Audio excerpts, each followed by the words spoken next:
أعوذ بالله من الشيطان الرجيم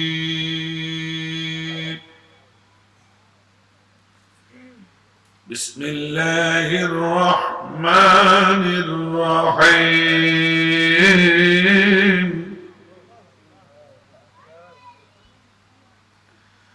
وما خلقت الجن والإنس إلا ليعبدون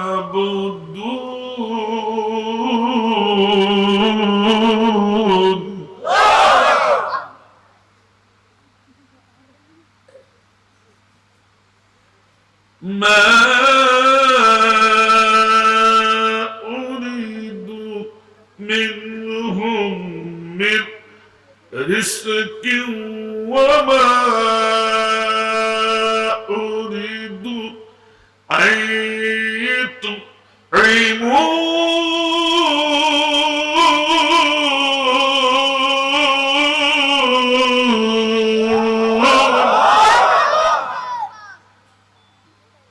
صدق الله العظيم সূরাতুল জারিয়া 56 এবং 57। হুজুর আলোচনা কত শুনেছি হুজুর, আবার নতুন করে শুরু করলেন। ওমা খলাকতুল জিন্না ওয়াল ইনসা ইল্লা লিয়াবুদুন। পীরায় খতিবরা কথা বলে আল্লাহ জিন এবং মানব জাতিকে সৃষ্টি করেছে আল্লাহর ইবাদতের জন্য, ঠিক না? হুজুর পুরাতন ওয়াজ আবার নতুন করে করছেন, একটু শুনিয়ে মরে। আজকে হয়তো আপনাদের কাছে নতুন লাগবে, কারণ আমার দেশের খতিব গুলো আলেম গুলো যথাযথ কোরআনের তাফসীর করে না। কোরআনের ভয় নয়, মানুষের ভয়, ঠিক না? কোরআনের ভয় যদি তাদের ভিতরে থাকতো, যথাযথ কথাগুলো তারা বলতো। আর আজকে আমি হাতে কলমে ধরে যাব, তার ধাঙ্গা জবাব দেবে। এক একজন কোরআনের ছাত্র হতে রাজি আছে তো? রাজি আছে তো? আচ্ছা, কোরআনের ছাত্র হতে রাজি কারা কারা? চিল্লায় একটু তাকবীর, লিল্লাহি তাকবীর, লিল্লাহি তাকবীর। আল্লাহ কবুল করুন। সবাই তো রাজি? হাত উঠাইছেন তৈব সাহেবের সামনে, হ্যাঁ, সভাপতির সামনে, কার সামনে? যেটা উঠবা মুনাফিক হই মরবা। ইল্লা জরুরাতান, শরীয়তে জরুরত আছে তার কথা। কুরআনের ছাত্র হতে যেটা চায় না, 1 ঘন্টার জন্য যেটা উঠে যায়, অথচ ক্রিকেট খেলার টিভির সম্মুখে সাপ নূরের নাচের সম্মুখে ঘন্টার পর ঘন্টা কখন যে রাত চলে যায় টের পায়। আর কোরআনের মাহফিলে আসলে 1 ঘন্টা বসলে তোমার মাজা আইবে আরাম, তোমার কলিজায় কুটুস কুটুস করে কামলা। এটা পাক্কা শয়তান ছাড়া কিছু না, ঠিক আছে? দেখেন কুন্ডা বটে ডানি ভাবে খেয়াল রাখবে।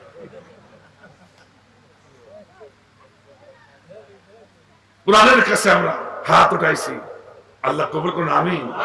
আমাদের কোনো মুমিন করে বাড়িতে নেই, আমিন। আমরা কোরআনের ছাত্র হতে চাই, ঠিক কিনা?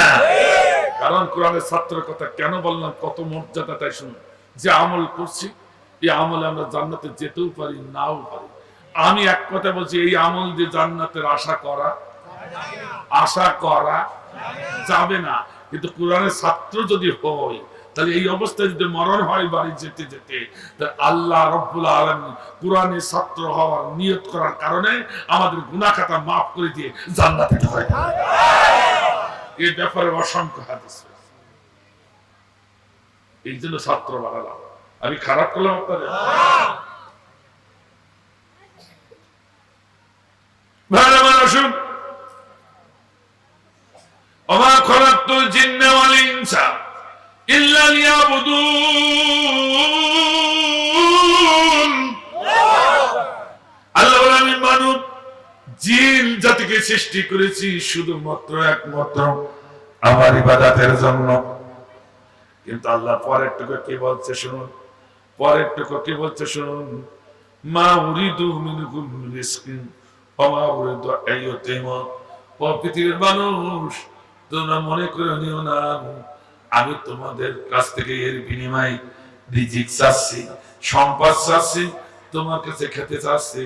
না না, আমি তোমাদেরকে এই যে ভালোবেসে সৃষ্টি করে পৃথিবীকে অসংখ্য নিয়ামত দান করি, বাতাস এবং অক্সিজেন দিয়ে, পানি নামক মানুষের অপার জীবনের অপার নাম পানি, পানি নামক এই নিয়ামত তোমাদের দান করে বিনিময়ে আমি কিছু চাই না।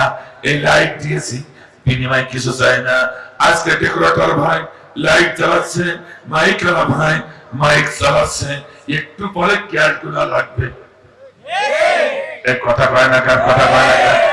আল্লাহ বলেন শত শত বছর, কোটি কোটি বছর এই আমার আসমানের সূর্যের অনুভব করছো, চাঁদের অনুভব করছো, একটি জায়গা কর তোমাদের কাছে চাই নাই। ঠিক না?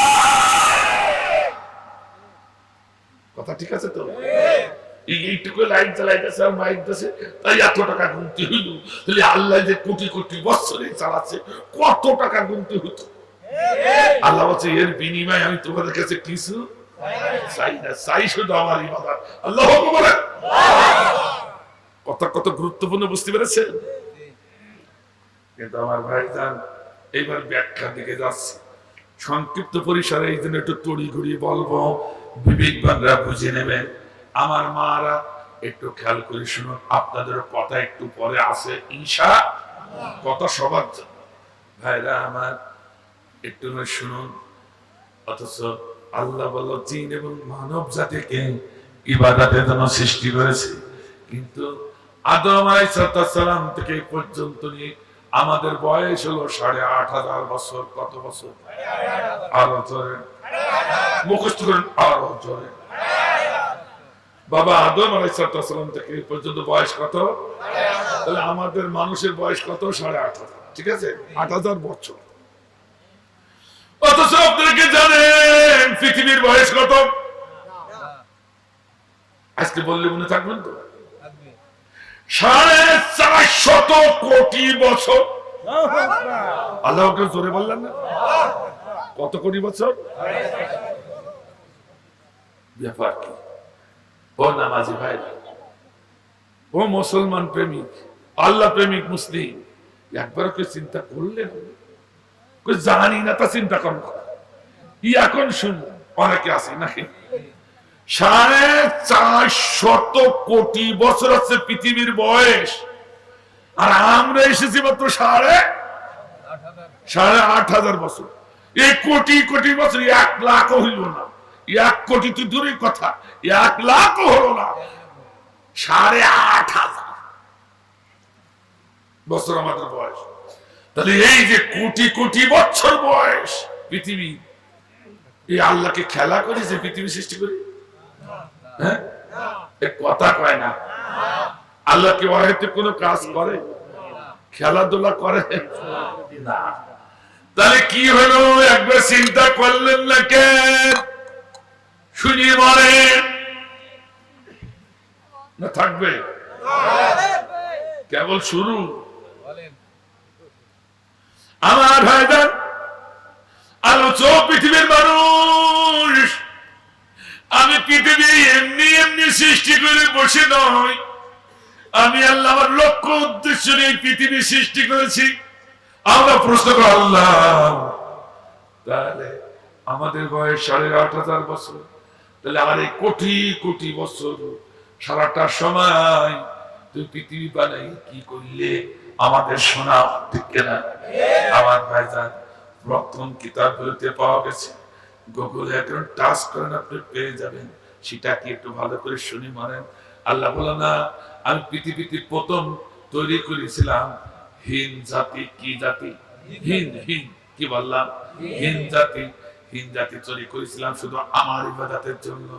আমার ইবাদত ভুলে গিয়ে ওরা যখন ওদের ইচ্ছা মতো আর ইচ্ছা মতো ইবাদত করতে লাগলো, চলতে লাগলো, অর্থাৎ আমার হুকুমে চলে না, তাদের নিজ ইচ্ছা মতো যখন চলতে লাগলো, এখন আমি আল্লাহ আমার সাথে ওরা শিরিক করা শুরু করলো।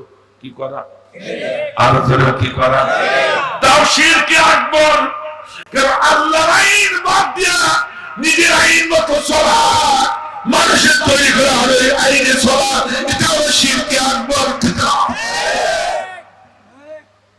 আল্লাহ বলল শিরকে আকবার তো আমি সহ্য করতে পারি না, শিরক এমনি সহ্য করতে পারি না, আর তারপর শিরকে আকবার সহ্য করতে পারি না। ওই জাতিকে বললাম, জাতি তোদেরকে তৈরি করেছিলাম আমার ইবাদতের জন্য, আমার হুকুম মেনে তোরা আমার ইবাদত করবি, আমার ইবাদত মেনে বাদ দিয়া তোরা নিজস্ব আইন তৈরি করে সেই ইবাদত যখন করা শুরু করেছিস, যা তোদের ধ্বংস করে দিলাম। হিন জাতি ধ্বংস কোটি বছর পরে। কি জাতি? হিন। এবার তৈরি করলেন বিন। কি বললাম? বিন। আবার বিন জাতি তৈরি হলো, তৈরি করে একই কথা বলে দিলেন যে তোরা শুধুমাত্র একমাত্র আমি তোদের প্রভু, আমি সার্বভৌম ক্ষমতার মালিক, আমার কথা মতো পৃথিবীতে তোরা আমার ইবাদত করবে। ঠিক না? কথাকে বুঝতে পারছেন? তারা ওই ইবাদত করা শুরু করলো। আল্লাহ ফেরেশতাদের নিয়ে গর্ব করে, দেখো আমার গোলাম হলো আমার ইবাদত করছে।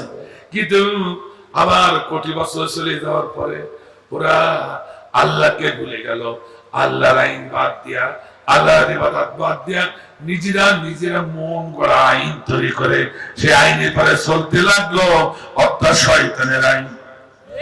কথা কয় না কেন? কথা কয়। আল্লাহ বলে যা, তোরাও যখন শিরকে আকবার শুরু করেছিস, আমার আইন বাদ দিয়া তোদের নিজস্ব মহাত্মা যখন চলা শুরু করেছিস, তোদের আর রাখবো না, তোদের কোন অংশ করে দিলাম। আল্লাহু আকবার। কয় জাতি গেল? এই জোরে বলে কয় জাতি? হিন আর বিন। মনে আছে তো? কোরআনের ছাত্র কিন্তু এখন হিন আর বিন। এবার আল্লাহ বলল আমার ইচ্ছা করছে জিন জাতি। কি জাতি? জিন। আমরা জানি জিনের কথা এখানে আছে কোরআনে, আমার খলাকতুল জিন্না ওয়াল ইনসা ইল্লা লিয়াবুদুন। এখন বলতে পারেন হুজুর অন্য দুই জাতির কথা কোরআনের আয়াতে ধরলো না, জিনের কথা কেন ধরলো? ওই দুইজনের কথা তো ধরা উচিত ছিল, ঠিক না? কেন ধরেছে সেটা বলছি পরে, পড়ছি। এবার কি হলো, জিন জাতি কথা করতে লাগলো, লক্ষ লক্ষ কোটি বছর চলে গেল। আল্লাহু আকবার বলে। ভুলে যাই, ওরা ভুলে গেল আল্লাহ, ভুলে যাই নিজেদের ইচ্ছা মতো চলা শুরু করলো। কথা বলে না কেন? আল্লাহ সিদ্ধান্ত নিল আমি জিন জাতিকে ধ্বংস করে দেব, ধ্বংস করে এবার মানব জাতি তৈরি করবো। সুবহানাল্লাহ বলেন। ফেরেশতারা বলেছে আল্লাহ তুমি আর করো না, এই তিন জাতি তৈরি করি, তুমি দেখলে তোমার কথা মানলো না, আর এবার যে জাতি তৈরি করতে চাচ্ছেন আমরা বুঝতে পারছি ওরা মারামারি কাটাকাটি করবে, তুমি ওদের তো তৈরি করছো, ওই কাজটুকু আমরা করে দিবা না। ওদের তাসবিহ আল্লাহ কি করা? আল্লাহ তাসবিহ করা, আল্লাহর ইবাদত করা, ওই আল্লাহ তাসবিহ ইবাদত আমরা করে দেবো, ওদের তৈরি করি না, ওরা মারামারি কাটাকাটি করবে। আল্লাহ বলল আমি যা জানি তোরা তা জানিস না। সুবহানাল্লাহ বলেন। কোন ইন্নী আ'লামু মা লা তা'লাম। আল্লাহু আকবার বলেন। কথা ঠিক আছে তো? ফেরেশতারা যা আল্লাহর জ্ঞানের ভিতর তাকে যেতে পারবে না। যখন জিন জাতিকে ধ্বংস করতে যাচ্ছে, অসংখ্য জিন জাতি যারা আল্লাহর প্রেমিক ছিল, চোখের পানি সেই দিয়ে দুটি হাত আল্লাহর কাছে উঠাই বলল, আল্লাহ এই বিন জাতির মতো আমরা সবাই তোমাকে ভুলে যাই নাই। আল্লাহু আকবার বলেন। আমরা তো সবাই তোমাকে ভুলে যাই নাই, আমরা তো ভুলে নাই, কিছু ভুলে গেছে, তাদের যে শাস্তি দেওয়া দাও, ওদের সাথে আমাদের এই শাস্তি দিও না, আমাদের ধ্বংস করে দিও না, আর একটু সময় দাও।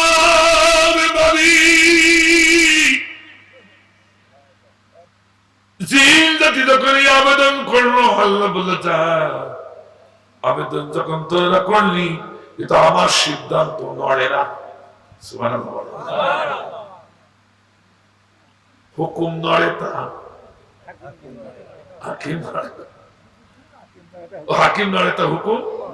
আমি যে সিদ্ধান্ত নিজে যে হুকুম করে ফেলেছি তো হবেই। সুবহানাল্লাহ বলেন। আর আল্লাহ তাকে হাকিমতা হুকুমতা একই, ঠিক না? তিনি অবিনশ্বর। আল্লাহু আকবার বলেন। আমি মানব জাতির সৃষ্টি করব, আবেদন যখন করেছিস তুই একেবারে ভ্যানিশ করব না, তোদের একেবারে ও দুই জাতি যেমন ভ্যানিশ করে দিয়েছি, তোদের আর ভ্যানিশ করব না, তোদের আমি মানুষের সাথে রেখে দেব। সুবহানাল্লাহ বলেন। কিন্তু তুই মানুষের সাথে থাকবি না, মানুষের চোখের আড়ালে থাকবি। এই জন্য জিন জাতের নির্ধারিত কোন জায়গা নাই, ওরা আমাদের চোখের আড়ালে। এই পৃথিবীটা শুধু আমাদের। আল্লাহু আকবার বলেন। আরে তোমরা আল্লাহু আকবার, আরে তোমরা আল্লাহু আকবার। ওরা কোন চোখের আড়ালে। এই জন্য মা খলাকতুল জিন্না ওয়াল ইনসা, জিনদের বাদ দেয়নি, ওরাও এখন আল্লাহর ইবাদত করছে। আল্লাহু আকবার বলেন। আমরা কার ইবাদত করি? আল্লাহ। কিন্তু ব্যাপারটাকে এবার শুরু। এখন বলুন তো, জিন জাতি শ্রেষ্ঠ না মানব জাতি শ্রেষ্ঠ? আল্লাহু আকবার বলেন। যে জাতি শ্রেষ্ঠ হবে তার গুণ গরিমা একটু বেশি থাকার প্রয়োজন আছে। এক কথা কয় না কেন? জিনদের থেকে কি আমাদের গুণ গরিমা বেশি নাকি? যদি একটা মানুষকে বলা হয় এই রনির বাড়ি সহ, মাহফিল সহ, গাছ বৃক্ষ সহ এই জিন উড়িয়ে নিয়ে ওই পাশে একটা খাল আছে, নদী আছে, কুয়া আছে, ওখানে ফেলে দিয়ে একটা জিনকে যদি হুকুম করে, পারবে কিনা? আস্তে কর, আস্তে কর, পারবে কিনা? আর এই যে এলাকার সব থেকে বড় মরলকে দেখে নিয়েছি, যদি বলা হয় মানুষ মরল, ও মরল এই গাছ বৃক্ষ যা আছে, এবার রনির বাড়ি সহ, মাহফিলের লোকজন সহ, একবার পাটি পুটি যা আছে, গোষ্ঠী শুদ্ধ মহিলা সহ উড়িয়ে নিয়ে সবাই কুয়ার ভিতরে ফেলে দেয়। পারবে? পারবে? তাহলে জিনিস শক্তি বেশি, আমরা শ্রেষ্ঠ হচ্ছে কি করি? কথা কয় না কেন? শ্রেষ্ঠ কি করে হচ্ছে? একটু মারেফাত দেখি মরেন, একটু শোনেন, বলবো নাকি ভাই? আচ্ছা, নিজের ভালো যে নিজে চায় না, ওটা গাধা ছাড়া কিছু না। আমরা যে শ্রেষ্ঠ, এই জিনিসটা কেন শ্রেষ্ঠ হলাম, এ যদি শুনতে না চায়, এই ফুলন যদি আমার ভিতরে না, তোটা গাধা। আপনাদের বলছিলাম এরকম কিছু থাকতো, বলবো দেখ এখন তো কুটুস কুটুস কামানো শুনেই গেছে, উঠবে, উঠতে পারতে না, যে কি করি, উঠে হুজুর দেখি ফেলবে। আপনার দেখবেন কোনটা ওঠে, যেটা উঠবে খুব হাতে কি ধরে, এটা মুমিনের বসে কেন যাচ্ছ? তো পোশাক পায়খানা, যদি পোশাক পায়খানার কথা বলে তাড়াতাড়ি ছেড়ে দেন, নাস্তানাবুদ করে দেন। আর যদি বলে ভালো লাগছে না, তো ওইটা দেখে রাখেন, ওর সঙ্গে বন্ধুত্ব করতে আল্লাহ হারাম করে দিয়েছে। কারণ ওটা হচ্ছে টাটকা মুনাফিক, যেটা কোরআনের ছাত্র হতে চায় না, ওটা কি? অনেকে চিন্তা করতে বুঝতে, যা করলে যে পোশাকও বন্ধ হয়ে যাবে। ভাইয়ের আমার, কেন শ্রেষ্ঠ একটু শুনুন। হযরত দাউদ নবী আলাইহিস সালামের প্রিয় সন্তান, যোগ্য সন্তান হযরত সুলাইমান আলাইহিস সালামের নাম আপনারা অনেকেই শুনেছেন। সুলাইমান আলাইহিস সালাম সারা বিশ্বের নেতৃত্ব দান করেছেন। আল্লাহু আকবার বলেন। আমি কি বাড়াই বললাম? শুনেছেন না? গোটা বিশ্বের নেতৃত্ব দান করেছেন হযরত সুলাইমান আলাইহিস সালাম। তিনি শুধু মানুষের কথা বুঝতেন না, সমস্ত জীবজন্তুর কথা বুঝতেন, তাদের হিসাবও নিতেন কাজের। আল্লাহু আকবার বলেন।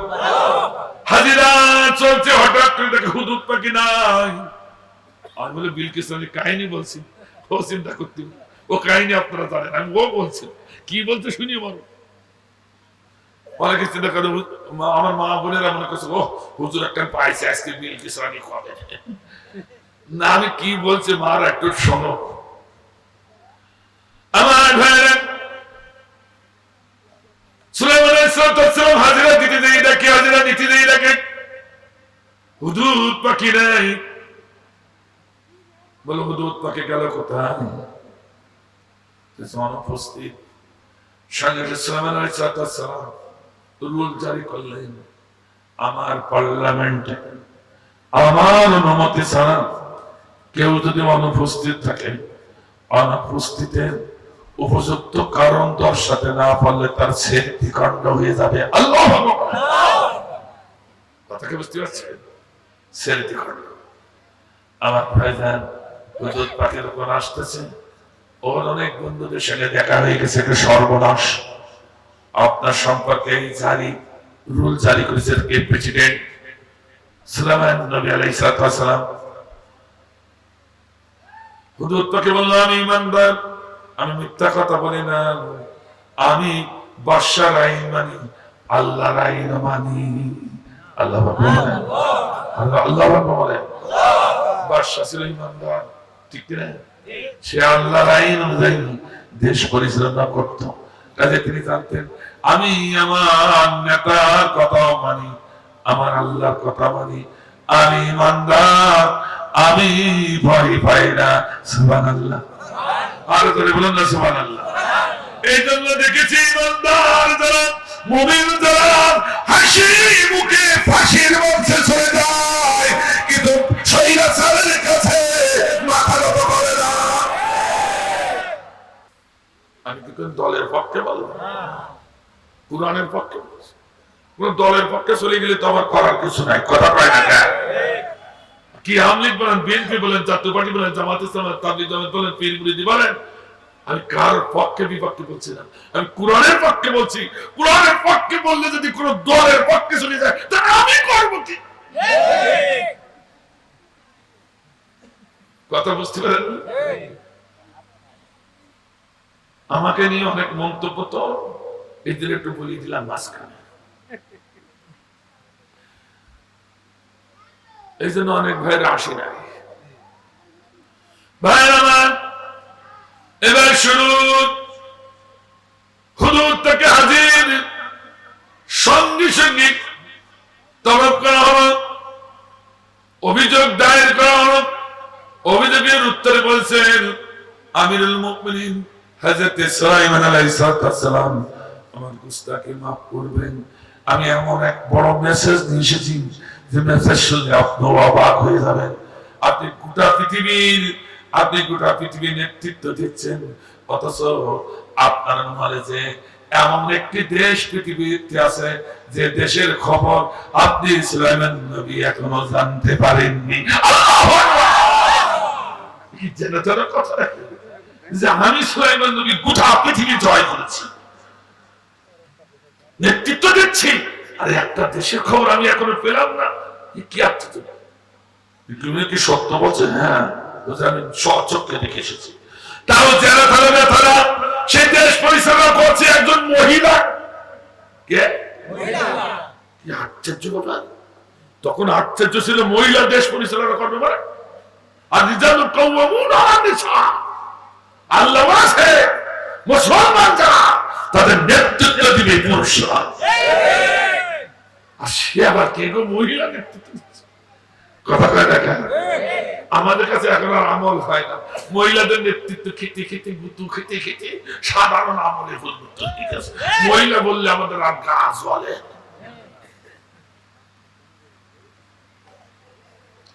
আমার ভাইরা হুজুর, সেই মহিলার বিরাট এক সিংহাসন, যে সিংহাসন আপনি এখনো চোখে দেখেননি, কাঠ দিয়ে বানানো না, মাটি দিয়ে বানানো না, মণি মুক্তা জহর দিয়ে তৈরি করা সেই সিংহাসন। আল্লাহ ইটের তৈরি না, কাঠের তৈরি না, লোহার তৈরি না, ইস্পাতের তৈরি না, মণি মুক্তা জহর। আল্লাহ আমরা তার চোখেও দেখি। কথা কয় না কেন? যে বড় কি সেই মহিলা নেতৃত্ব দেয়, তারা আল্লাহকে মানে না, তারা আল্লাহকে তারা পত্তলি, তারা পুতুল পূজা করে। নাউজুবিল্লাহ বলেন। সুলাইমান চিন্তা করলাম এতদিন করলাম কি? সত্য বলছো, তাহা সত্য যদি বলো আমি চিঠি লিখে দিচ্ছি, এই চিঠিটা তুমি ওই ওই প্রেসিডেন্টের মহিলা প্রেসিডেন্ট রানী বিলকিস, তার নাম কি নাম বললাম, রানী বিলকিস, ওর কাছে দিয়ে যাওয়ার পর শুনে আসবে না, একটু দূরে অবস্থান করে দেখবে তারা কি সিদ্ধান্ত নেয়, তাদের পার্লামেন্টে কি সিদ্ধান্ত হয়, সেই সিদ্ধান্ত দেখে শুনে আমার কাছে চলে আসবে। আল্লাহ বলেন কত বড় গোয়েন্দা, হ্যাঁ?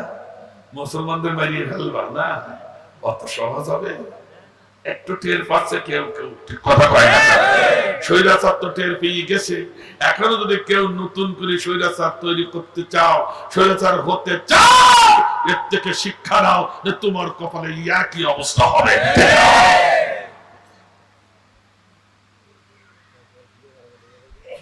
কারণ মুসলমানদের কম মনে করো না, এরা এইভাবে তথ্য নেয়।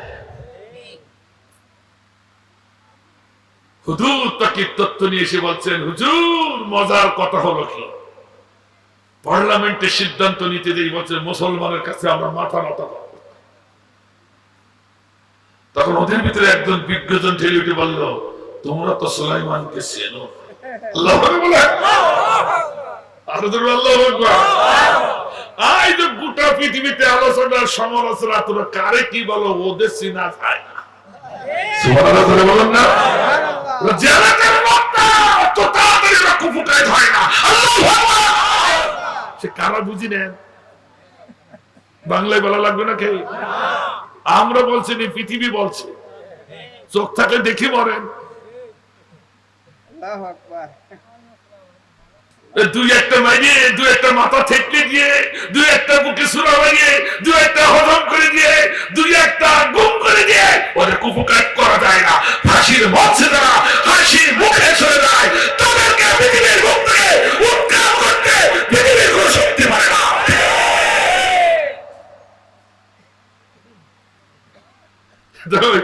ওদের ভিতরে একজন বলছে, কার বিরুদ্ধে কি বলতে চাচ্ছে, সুলাইমান না ছেড়ে আছে। আল্লাহ বলেন, আপনারা যদি বর্ষতা স্বীকার না করেন সুলাইমানের, দেশ একেবারে তামা তামা করে দিবে। আল্লাহ বলেন, পৃথিবীর কোন শক্তি তার সম্মুখে দাঁড়াতে পারে না। তারা এমন এক জাতি, তারা কিসের ভয় করে না, তারা আগুনের ভয় করে না, তারা হত্যার ভয় করে না, পানির ভয় করে না, গুলির ভয় করে না, আয়াতের ভয় করে না, ফাঁসির মঞ্চে ভয় করে না। আল্লাহকে ভালোবাসে, আল্লাহ তাআলা ভয়ের জন্য নদীতে ঝাঁপ দিতে, আগুনে ঝাঁপ দিতে, ফাঁসির মঞ্চে যেতে পারে বস্তু, কারণ বস্তু দুহাত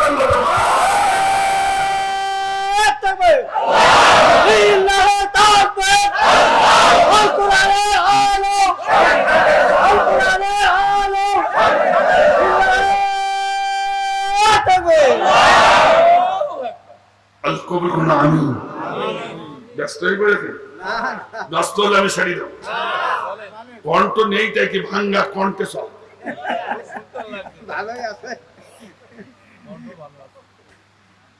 গতকাল সাফার থেকে আসলাম তো, হাজার হাজার মানুষ, সে মানুষের মানে পিছন দিকে তাদের চেহারা দেখা যাচ্ছে না, এত মানুষ। অথচ উঠাইছে 12টা 20 মিনিটে, তো সেক্ষেত্রে কণ্ঠ বসা সার।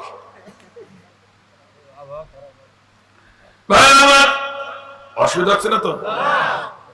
খেয়াল করবেন পাশে ডাইনি বাংলার সম্মুখে, পিছনে খেয়াল করতে হবে।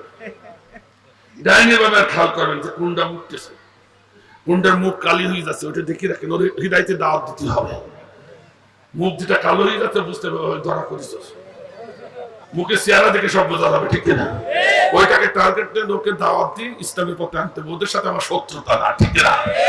ওইটাকে দোজখের আগুন থেকে বাঁচাবার জন্য আমাদের দাওয়াতি কাজ করতে হবে। শুধু শুনে যাবে না, বাড়ি দিয়ে বসেই থাকবেন, তা হবে না। এই তো ডাইনি আমি আর সম্মুখে খেয়াল করে কোনটা মুখ কালো হচ্ছে। আমার মাদেরও বলছে,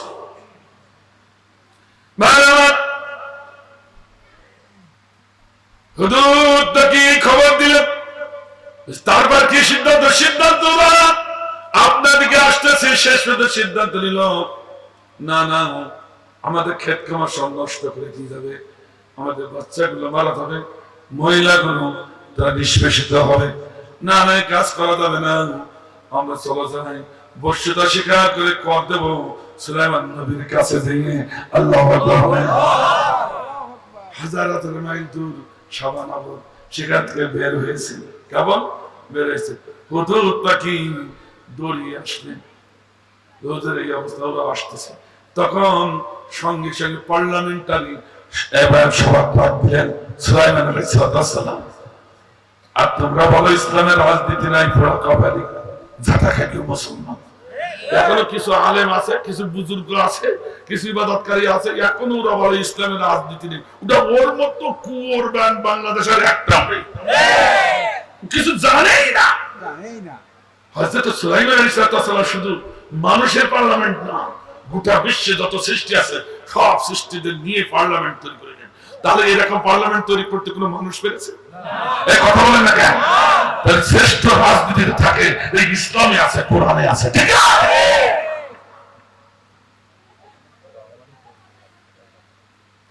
পাগলের দল। আর পারতেছি না করে বলি করব, মাকারু মাকার আল্লাহ, আল্লাহু খায়রুল মাকিরিন। ও ভাই আলেমরা রয়েছেন এখানে, এই মকর শব্দের তিনটি অর্থ কয়টা? কথা কয়টা কয়টা একটু ভালো করে শুনে যান। ওই হুজুরের ফেলিয়ে মারবেন আয়াতটা, এরা একটু জোর করে মুখে মেরিয়ে দেবেন যে হুজুর বলে ইসলামের রাজনীতি, মুখে এরা জোর করে শুনিয়ে মারবেন, ধপ করে যেন মুখ বন্ধ হয়ে যায়। মাকার মকর শব্দের তিনটি অর্থ করেছেন তাফসীরকাররা। কয়টা অর্থ? মকর শব্দটা যখন আল্লাহ থেকে নিসবত করা হবে তখন এর অর্থ হবে কৌশল। এর অর্থ হবে কি? কৌশল। মকর শব্দটা যখন ইসলাম বিরোধী শক্তির দিকে নিসবত করা হবে তখন এর অর্থ হবে ষড়যন্ত্র। এর অর্থ কি? ষড়যন্ত্র। একই শব্দ, একবার অর্থ আছে কৌশল, মানে আল্লাহর দিকে যখন নিসবত করা হবে অর্থ আছে কৌশল। আর যখন ইসলাম বিরোধী শক্তিদের দিকে নিসবত করা হবে মকর শব্দটা, তখন এর অর্থ হবে ষড়যন্ত্র। আর যখন মুমিনের দিকে নিসবত করা হবে মকর শব্দ, তখন এর অর্থ হবে ইসলামী রাজনীতি।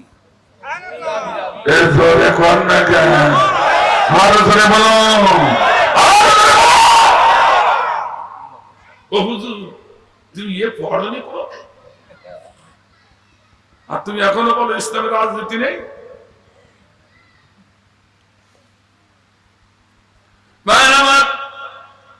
সুলাইমান আলাইহিস সালাম সংক্ষিপ্ত পরিসরে বলছে, সুলাইমান নবী আলাইহিস সালাম উনি বললেন, হে আমার পরিষদ বর্গ, বিলকিস রানী যখন তার পরিষদ নিয়ে আমার দিকে আসতেছে, তার বিশাল সিংহাসনের কথা শুনলাম, দুনিয়া জোড়া সিংহাসন। এই সিংহাসনটা আমার পাশে বসাতে হবে, কে কতটুকু সময়ের ভিতরে পারবে আগে বলো। এক শক্তিশালী জিন উঠে বলল, হুজুর আপনি অনুমতি দিলে আমি জিন বলছি, এই যে চেয়ারে বসে আছেন, বসার থেকে উঠবেন, উঠার পর বসবেন, এই যতটুকু সময়, এই সময়ের ভিতরে বিলকিস রানীর ওই সিংহাসন আপনার কাছে হাজির হবে।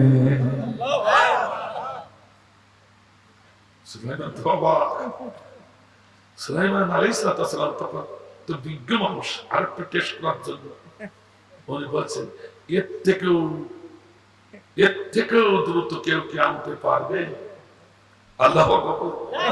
সুলাইমান আলাইহিস সালাম এই জন্য বললো যে এরপরে সবাই ফারুক কাছে একেই পাঠাবো, একেই আমি পাঠাবো, সিদ্ধান্ত মনে মনে। তো এই কথাটা শুনিনি, এর থেকে কেউ দ্রুত পারবে?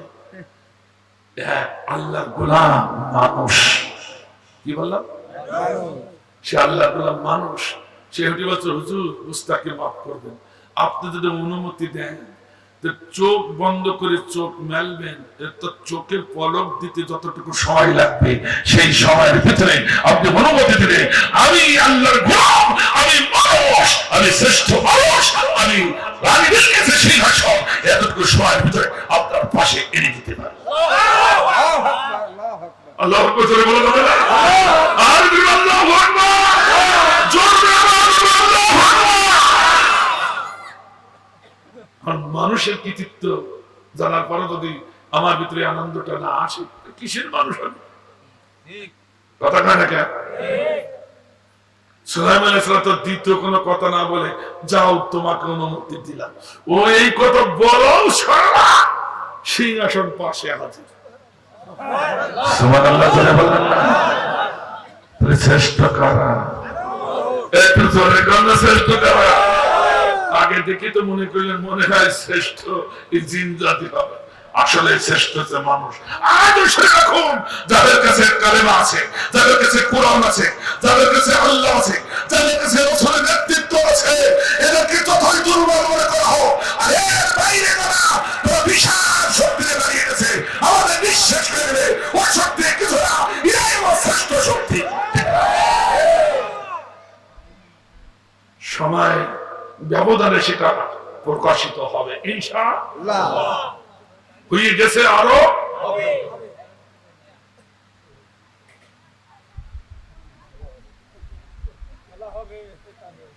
খেলা হবে। অসুবিধা আছে না তো? এইবার আসল জায়গায় যাচ্ছে, কিন্তু এই জায়গায় যেতে গেলে কারো কারো অসুবিধা হতেও, দেখা যাক কার কার হয়।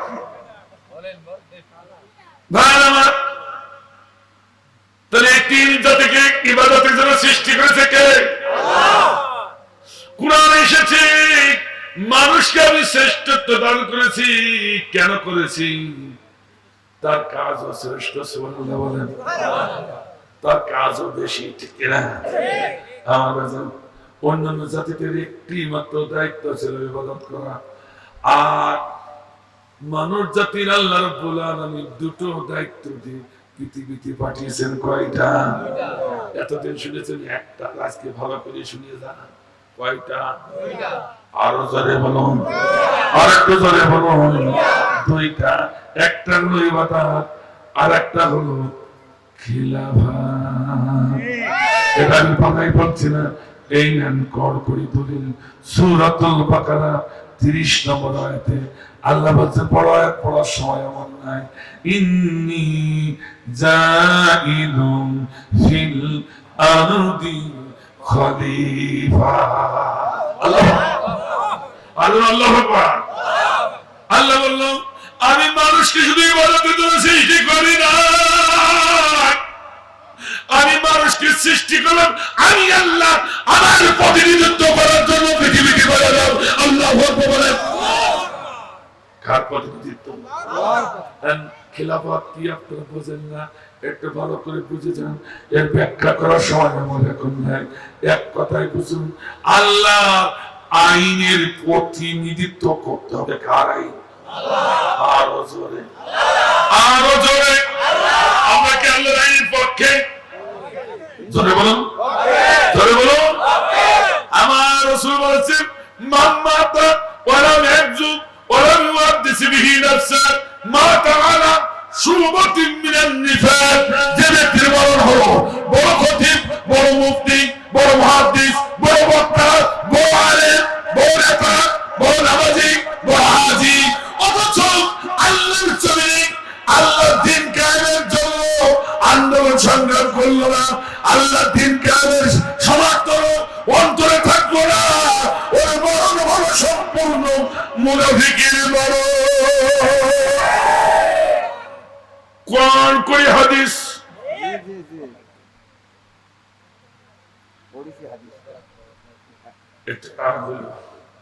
এটা রাগ হলো? তাহলে আল্লাহর আইনের পক্ষে থাকা লাগবে কি না? আল্লাহর আইনের পক্ষে থাকা এটা নফল না ফরজ? ফরজ আইনটা অস্বীকার করলে কি হবে? সত্যি সত্যি বলছেন, সত্যি সত্যি বলছেন।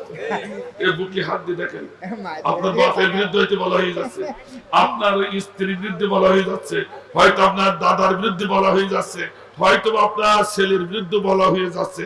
কারণ আপনার ছেলে তো আল্লাহর আইনে জমিনে প্রতিষ্ঠা হোক তা চায় না, মানব রচিত আইন প্রতিষ্ঠা করার জন্য আন্দোলন করি ব্যাস।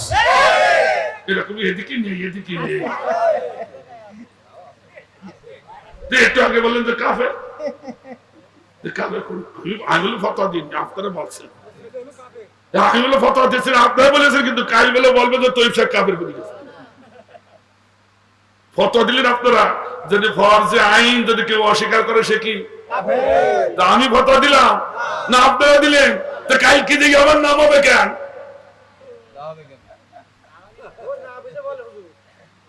ওই এক ভাই বলেছে না বুঝি বলে, ঠিক কথা বলছে। আমার বাবা রাগ করেন না, আর একটু বোঝাই, আর একটু বোঝাই, একটু বুঝে যান, বুঝে যান। খিলাফত আর ইবাদত একটার আর একটার পরিপূরক। সুবহানাল্লাহ। আমার মারা পরিপূরক বোঝেন, মারা এইবার বলবেন পরিপূরক কারে পায়। আচ্ছা বলেন তো দেখি, একজন এসে বলছে, একজন মেয়ে ছেলে এসে বলছে এইটা হচ্ছে আমার ছেলে। এটা কার ছেলে? আমার ছেলে। লোকজন হয়ে গেছে, এই তোর তো বিয়ে হয়নি, তো ছেলে ওর বাবা, ওর বাবা নেই, তোর বাবা নেই, তার ছেলে কার ছেলে? আমার ছেলে, আমার পেটে বেরিয়েছে। তখন তারা বিবেকবান, তারা চুপ হয়ে গেল। ও যখন বলছে ওর ছেলে, আমরা বিশ্বাস করলাম, কারণ ওর বাবা নেই যখন বলছে তখন বুঝেছি ও সাইড লাইন আছে। কি line? Side line. Side line বুঝলাম।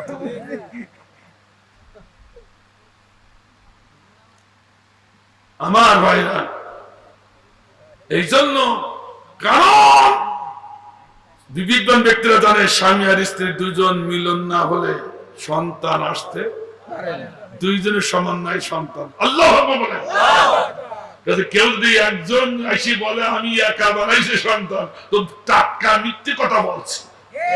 ও যে সন্তান আছে জাগিও, কথা ঠিক আছে তো? ইসলামে কথা বসবেন তো, দুনিয়া বসবেন তো, ইসলাম কেন বসবেন না? এই যে লাইটটা জ্বলছে, হোল্ডারের ভিতরে কয়টা তার? এটা জলে কয়টা তার? দুইটা। একটা তার যদি পজিটিভ তারটা খুলে নেওয়া হয়, লাইট কে জ্বলবে? আচ্ছা কিয়ামত পর্যন্ত চেষ্টা করে যে জ্বলবে? যদি কেউ এসে বলে এই দেখ লাইট জ্বলছে, আমি শুধু পজিটিভ তার দিয়েছি, তুই বড় মিথ্যাবাদী, দুটো তার না থাকলে কে জ্বলে?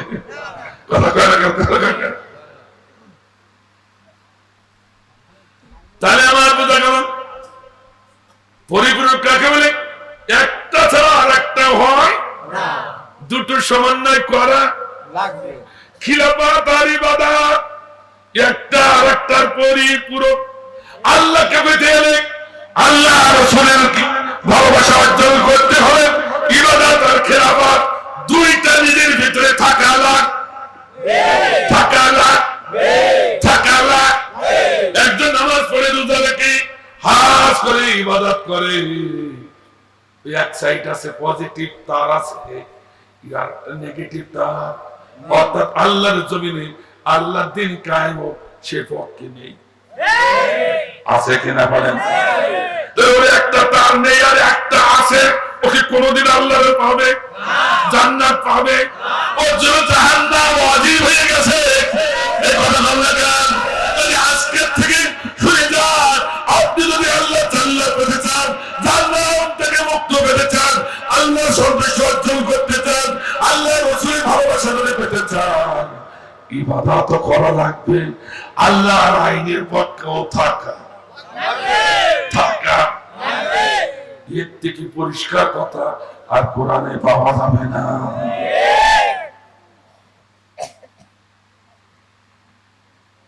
অসুবিধা আছে আমার ভাই? কারণ এখন অনেকে বলে এই নবী রাসূলরা কি খিলাফত করেছে, তো দেখি মরো। দাউদ নবী আলাইহিস সালাম রাজত্ব করেছে, সুলাইমান নবী রাজত্ব করেছে, কথা কয় রাখা। মুসা নবী করেনি, ও তাহলে তো বুঝি ফেলাইছে, ফিরাউনের সাথে যুদ্ধ করলে আর মুসা নবী না করেনি, কথা কয় রাখা। আমার ভাইজান, নবীরাও ইবাদত করেছে, খিলাফত আল্লাহু আকবার বলেন, আর আল্লাহু আকবার। সাহাবায়ে আজমানরা করি নাই, করেছে। আবু বকর একটা ভালো মানুষ ছিল, নরম মানুষ, আল্লাহ ওয়ালা মানুষ, বুজুর্গ মানুষ, ও কোনদিন খিলাফত করেনি, করেছে। কি আশ্চর্য বাবা, আবু বকরের মতো মানুষ যদি রাষ্ট্রপ্রধান হয়, তো তুমি কি করিয়ে বললে যে খিলাফত করি না? পাক্কা শয়তান। অসুবিধা আছে না তো ভাইরা? শুধু একটু করে কথা বলে যাই, ব্যস্ত হয়ে পড়েছে আমার ভাইজান। হযরত উসমান জিন্নুরাইন, আজকে তো ভালো আলোচনা করার সময় না। হযরত উসমান জিন্নুরাইন মসজিদে নববী কেবল ঢুকলেন, ঢুকে দেখে হযরত ওমর ফারুক রাদিয়াল্লাহু তাআলা মসজিদের মেম্বারের কাছে বসে উনি কি করতেছেন? ডাইন হাতে ডাইন পাশে থাপড় মারতেছেন নিজে সোয়ালে, বাম হাতে বাম পাশে থাপড় করতেছেন নিজে সোয়ালে। উসমান জিন্নুরাইন দূর থেকে তাকিয়ে দেখলো, তাই তো নিশ্চয় আমিরুল মুমিনিন ওমর রাদিয়াল্লাহু তাআলা কোন বিপদ মুসিবতে পড়ে গেছে। আরে বিপদ মুসিবতে আমার আমিরকে পেলে আমি দূরে যেতে পারি না। সুবহানাল্লাহ। আর সুবহানাল্লাহ। দেখি আমার আমিরের পাশে দাঁড়ায়, কোন মুসিবতে পড়েছে, কোন বিপদে পড়েছে দেখে আসি। আল্লাহু আকবার বলেন। কথা কি বুঝতে পারছেন? আর আমার দেশে কেউ যদি বিপদে পড়ে আর একজন আগুন জ্বালায়, আরো ছোট কথা কয় না কেন? দেখেন মুসলমানের নীতি। হযরত উসমান জিন্নুরাইন রাসূলের ডাবল জামাতা ওমর ফারুকের কাছে এসে বললেন, আমিরুল মুমিনিন আপনি নিজেকে এইভাবে কেন কষ্ট দিচ্ছেন? কেন থাপ্পড় পড়ছেন নিজে চলে? সঙ্গে সঙ্গে ফারুক বললেন, ভাই উসমান, আমার থাপ্পড়টা শুধু তুমি দেখলে, আমার অন্তরের জ্বালাটা তুমি একবার জানতে চাইলে। আল্লাহু আকবার। সাহাবীরা খেলাফত কিভাবে করেছেন একটু শুনি মরে। এখন খেলাফত লাগবে কিনা একটু শুনি যা। কথা কয় না কেন? আমার ভাইরা উসমান জিন্নুরাইন বললেন, ইয়া আমিরুল মুমিনিন, আপনার অন্তরে যে কি কষ্ট আমি তো বুঝতে পারছি না, মেহেরবানি করে একটু খুলে বলতেন, আপনার সহযোগিতা আমি করতে পারি কিনা। তখন ওমর ফারুক রাদিয়াল্লাহু তাআলা বলছেন, হে উসমান, তুমি কি শোনো নাই, তুমি কি জানো না, আমি সেদিন ছিলাম দাস, সেদিন আমি দাস ছিলাম, আমি গরিব মানুষ, আমার পরিবারের সদস্যগুলো না খেয়ে দিন চলে। আমি একটু কর্মক্ষম হয়েছিলাম, আমি দেখলাম আমার মা বাবা না খেয়ে মরবে, আর আমি কর্মক্ষম যুবক ঘুরে বেড়াবো, এটা তো হয় না। কি করে আমার পরিবারের সদস্যগুলোকে একটু খাওয়ানো যায়? তাই একদিন আমার খালাম্মা বড় লোক মানুষ, তার কাছে সে আবেদন করলাম, খালাম্মা আপনার বকরিগুলো চালাবার জন্য আমার এই চাকরিটিকে একটু নিয়োগ করবে। আল্লাহু আকবার। আপনার বকরিগুলো আমি সরিয়ে দেব, এই চাকরিতে যদি আমাকে একটু নিয়োগ করেন, বেশ করেন, আমি বড় উপকৃত হব, আমার পরিবারের মানুষগুলো না খেয়ে দিন। আমার ভাইরা শুরু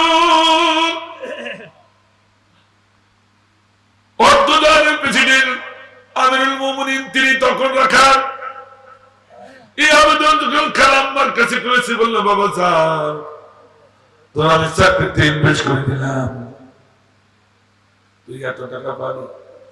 সন্তুষ্ট হয়ে বকরি চলাচ্ছে। একদিন হঠাৎ করে আমি বকরিগুলো সব গুছিয়ে নিয়ে আসলাম, সন্ধ্যার একটু আগে, সন্ধ্যা হবো এই সময় বকরিগুলো খালাম্মার হাতে তুলে দিলাম। আমার খালাম্মা লোকজন দিয়ে আবার বকরিগুলো গুনাগুনি করে, হিসাব করে বকরি গুনি দেখে 4টি বকরি নাই। খালাম্মা রেখে গেলেন, আমাকে ডাক দিলে, মা তুমি কোথায়? এই তো খালাম্মা আমি হাজির।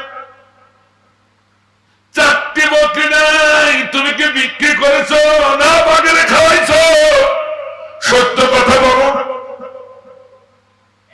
তোমার বড় বলে, খালাম্মা বিশ্বাস করুন, মিথ্যা কথা আমি জীবনে বলি না, আমি বাগেরও খাওয়াই না এবং বিক্রিও করে না। মনে হয় এড়িয়ে যেতে পারে, কিন্তু এই সন্ধ্যার সময় আমি কিভাবে তালাশ করব? এই মুহূর্তে 4টি বকরি যদি খুঁজিয়ে এনে না দিতে পারিস, আমি মালিক বলছি তোর চাকরি আমি বরখাস্ত করে দেব।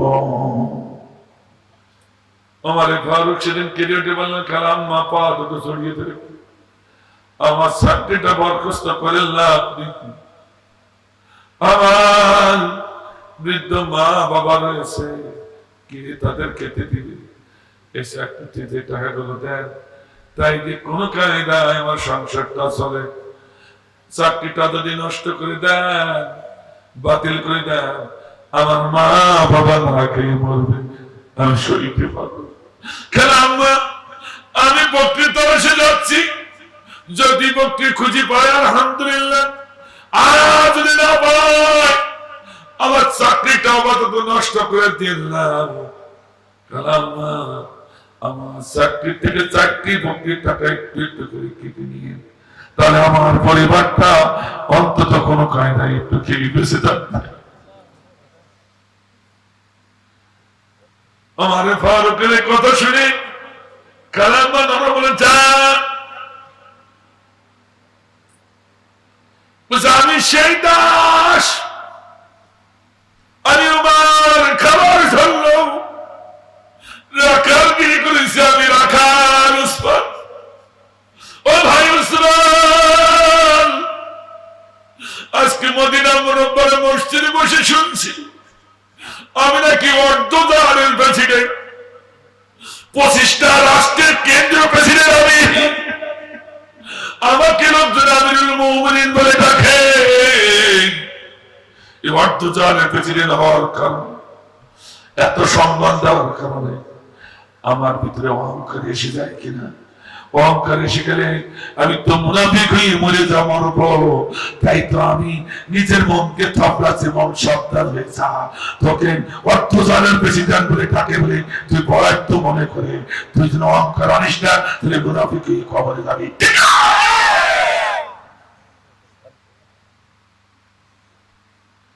কিছু অনুমান করতে পারছেন? সেই জন্য আমি নিজের মুখে নিজে থাপড়াচ্ছি, যাতে আমার মনটা যেন কোনোদিন অহংকারী না হয়। আল্লাহু আকবার।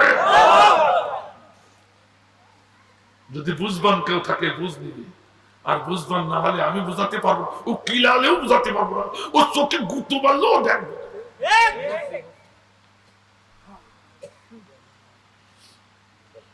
উসমান চিল্লালেন, বলেন ভাই ওমর,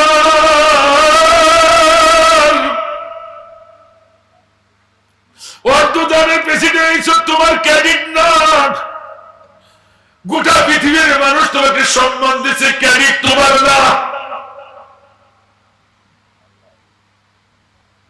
ক্যাডিট তাহলে কোথা থেকে আসবে? মুসলমান, তুমি অনেক চেষ্টা প্রচেষ্টার পর কোরআনী আইন শুরু করেছো দেশে, সে তো আল্লাহ রব্বুল আলামিন এই সম্মান বাড়িয়ে দিয়েছে। আল্লাহ জোরে বলো, আর জোরে বলো। আর বাংলাদেশে কত নেতা আছে তারা খেতায় বসে আছে, আর ইসলামের পক্ষের নেতারা 1 মিনিট সময় দিতে পারছে না। বিদেশের বড় বড় স্কলার, বড় বড় নেতাগুলো এই নেতার সঙ্গে সাক্ষাৎ করবে, সে সময়টুকু বের করার সুযোগ পাচ্ছে না। এ সম্মান কে দিয়েছে? বানানো কথা না, চোখে দেখি মারো।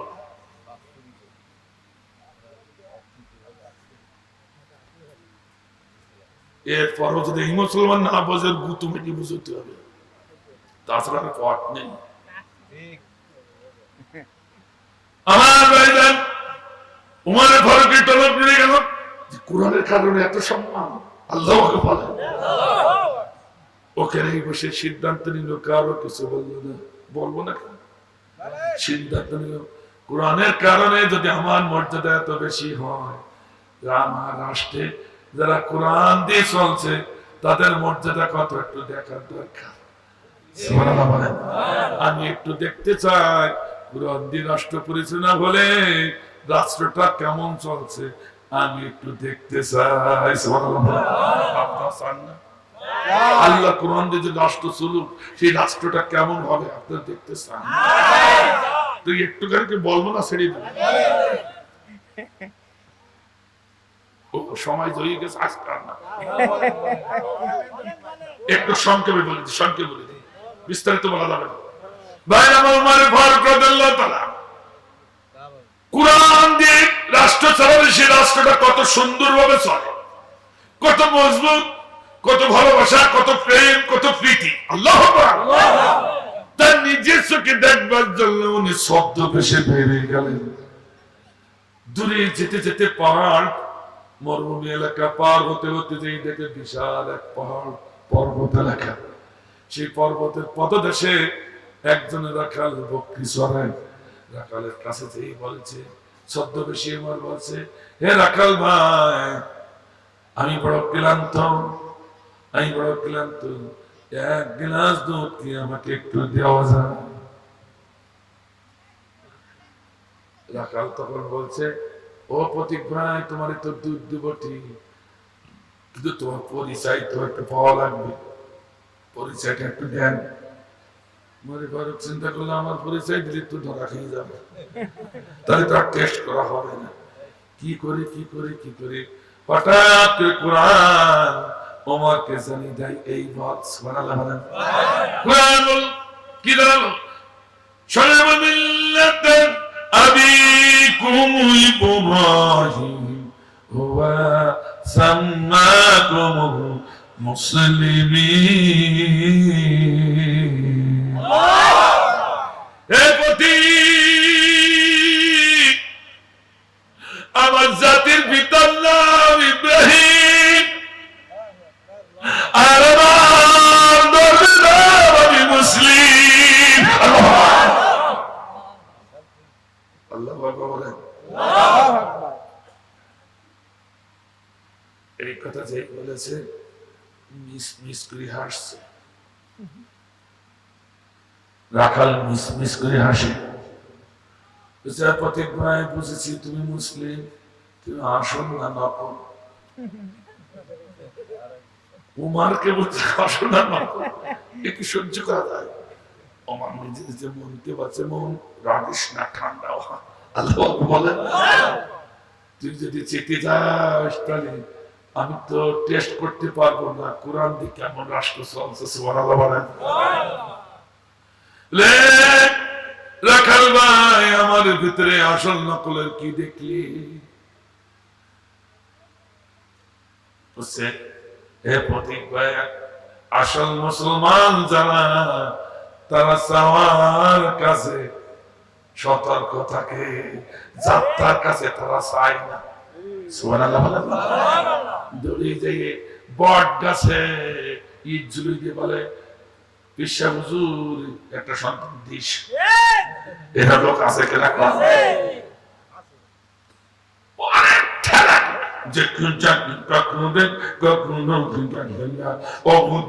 কিছু বলবো না।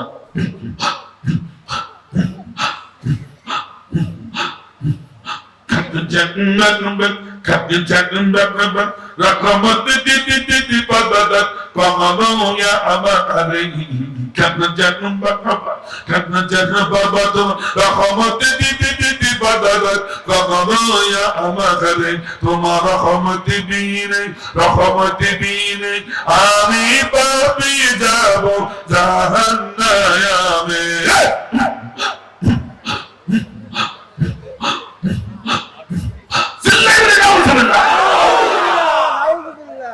চাইলো কার কাছে?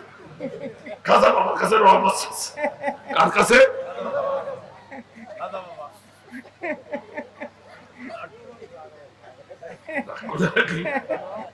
আমি যা শুনেছি, যা দেখেছি তাই বললাম।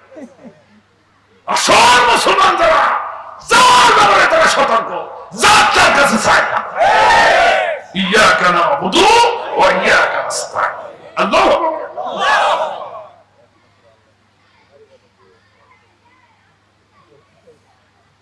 আমরা দেখি রয়েছি আসল মুসলমান কারা, স্বৈরাচারের কাছে ক্ষমা চায় না তারা। হাসি মুখে ফাঁসি মেনে নিয়েছে, স্বৈরাচারের কাছে মাথা নত করে নাই। মুসলমান ছিলেন না, ভণ্ড দল ভণ্ড। একটু রাগ হইল নাকি? বিস্তারিত বলার সময় নিয়ে তা করবো এইভাবে একটু করে যায়, অসুবিধা আছে না তো? আমার মারা মানে চিল্লাচিল্লি শুরু করিস না, কি থাকে ভাব ভালো আছে? সভাপতি সাহেব বলছে ভাব ভালো আছে, তাহলে ভালো।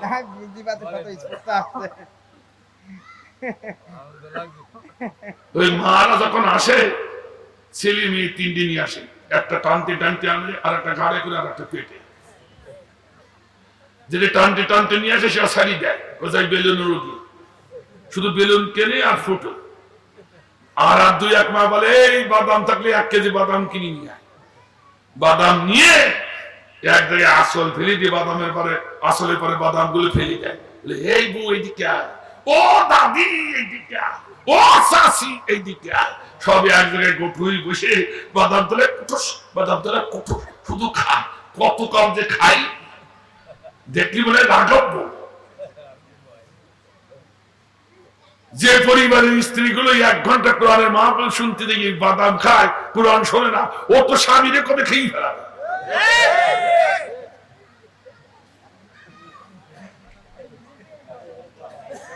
মা বোনেরা, আপনাদের ভিতরে কেউ কথা বললে মুখ বন্ধ করে দেন, কারণ কোরআনের মাহফিলে কথা বলাটা দায়ুসের কাজ, ঠিক না?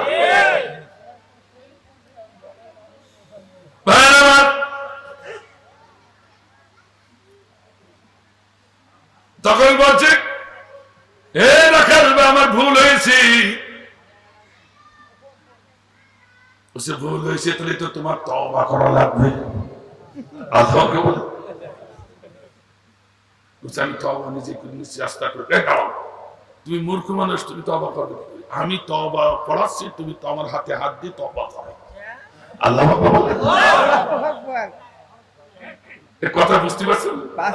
ওমারে ফারুক মনে রাখলে মনে মনে আনন্দ বই, আল্লাহ তোমার কোরআনের আইন যদি জমিনে একবার চালু হয়, রাখার পর্যন্ত রাষ্ট্রপতিকে তো অবাক হতে পারে, ঠিক না?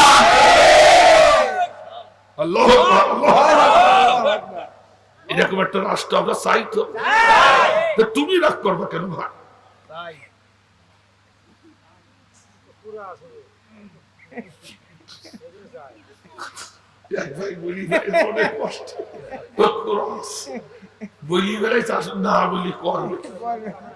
এত সুন্দর জিনিস, তাই যদি কেউ না চায়, আসলে তো সে কোরআন।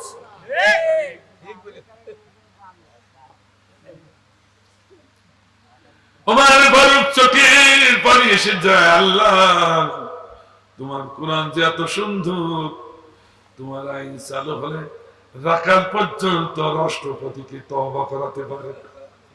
আল্লাহ তখন এইবার রাখাল তওবা করছে, পদ্মজনের প্রেসিডেন্ট ওমরে ফারুক হাতটা লম্বা করে দিয়ে রাখালের হাতে হাত দিয়ে তওবা করেছে। এটা সবাই তওবা করে নাকি? অনেকে বলে হুজুর আমি কি গুনাহ করেছি নাকি, আমি তওবা করব? রাসূল করিম সাল্লাল্লাহু আলাইহি ওয়াসাল্লাম কি গুনাহগার ছিল? সরাসরি আল্লাহ থেকে ঘোষিত, তিনি জান্নাতের ঘোষণা পেয়েছেন, ঠিক না? অথচ হাদিস শরীফে তিনি দিনই 70 বার তওবা করতেন। আর আমরা এমন মুসলমান, 2 ওয়াক্ত নামাজ দিয়ে পড়ি, এমন ভাব দেখা যে আমি ফেরেশতা, তওবা করতে চাই না। এদের আসলে একবার তওবা করি, আস্তাগফিরুল্লাহ রাব্বি মিন কুল্লি যামবি ওয়া আতুবু ইলাইহি লা হাওলা ওয়ালা কুওয়াতা ইল্লা বিল্লাহিল আলিয়্যিল আযীম। ওমর ভাবে বলে রাখাল ভাই তো তওবা করলাম, এবার আল্লাহর রাস্তে আমাকে 1 গ্লাস দুধ দাও। আমি ক্লান্ত, আগে বলেছিল আমাকে 1 গ্লাস দুধ দাও, এবার তওবা করে বলছে কার রাস্তে? আল্লাহর রাস্তে। তখন আবার রাখাল মিসমিস করে হাসছে। রাখাল ভাই এবার হাসার কি হইল? বলছে প্রতীক ভাই তওবা করাবার পরে তুমি আবার মুনাফিকি করলে। কি করলে? মুনাফিকি। মুনাফিকি করলে উমারের আজমের সমস্ত শরীর একেবারে মানে রক্তি মিলে গেছে। ঘাম গুলো ফেটে বেরোচ্ছে, তারপর মনকে বলছে মনে একটু ঠান্ডা হয়, মানে তো আল্লাহ কোরআনের টেস্ট করা যাবে না। সুবহানাল্লাহ বলেন। মুনাফিক কঠিন জিনিস, কথা কি বুঝতে পেরেছেন? কাফেরদের একটা শাস্তি, আর মুনাফিকদের কয়টা? দুইটা। জাহান্নামে কয়টা শাস্তি? দুইটা। তাহলে মুনাফিক কি করি? আর এই মুনাফিকের চাষ হয়, আবাদ হয় মুসলমানের ভিতরে। কথা বলে না কেন? ইহুদির ভিতরে নাই, খ্রিস্টানের ভিতরে নাই, হিন্দুদের ভিতরে নাই, এই মুনাফিকের আবাদ চলছে মুসলমানের ভিতরে। কথা কয়? এই যে মুনাফিক বলার সাথে উমারে ফারুকের একদম চেহারাটা রক্তিম হয়ে গেছে। তখন নিজেকে ঠান্ডা করে বলছে, রাখাল ভাই, এতে আপনার মুনাফিকের কি ভাই নেই? তুমি তার সাক্ষী, যে আমি আবার কেমন সাক্ষী? তুমি যে আমার রাখাল বলে ডাকছো, তোমার মুখিয়ে আকার ভিতরে রাখ। আমি যদি রাখাল হই, তুমি জানো আমি রাখাল, এই বকরি গুলো আমার না, এই বকরির একজন মালিক আছে। আমাকে তুমি রাখাল বললে কেন? আবার দুধ চাচ্ছাও, দুধ যখন চাচ্ছ আমাকে মালিক মনে করে, আমার মুখে বলতেছো আমি রাখাল, তাহলে তোমার মুখে আর অন্তরে আর তুমি তো মুনাফিক। এক কথা কয় না কেন? এরা মুনাফিক বাংলাদেশে নেই।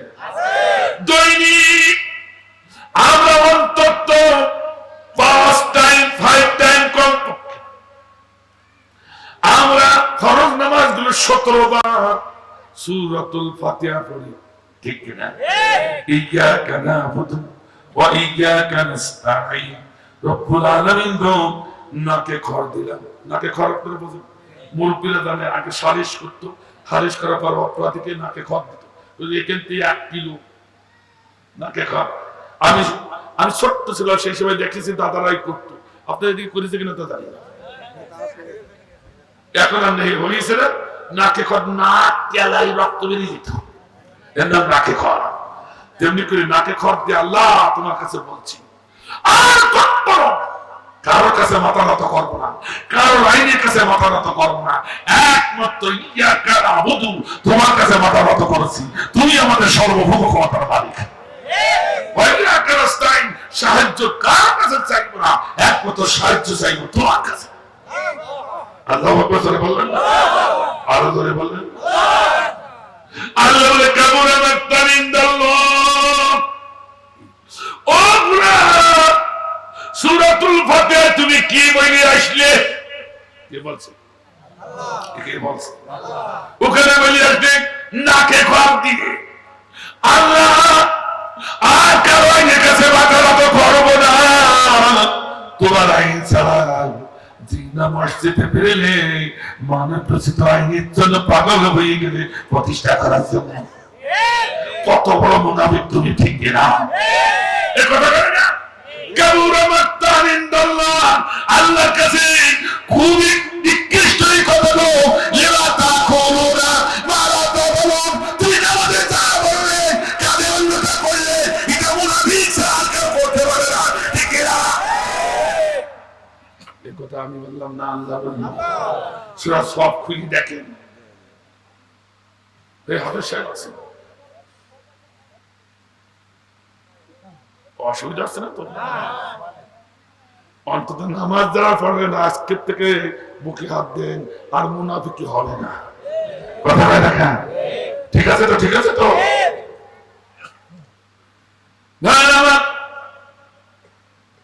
তখন ওমর ফারুক বললেন, এরা কাজটা ভুল হয়ে গেছে, তো বলো তোমার মালিক কোথায়?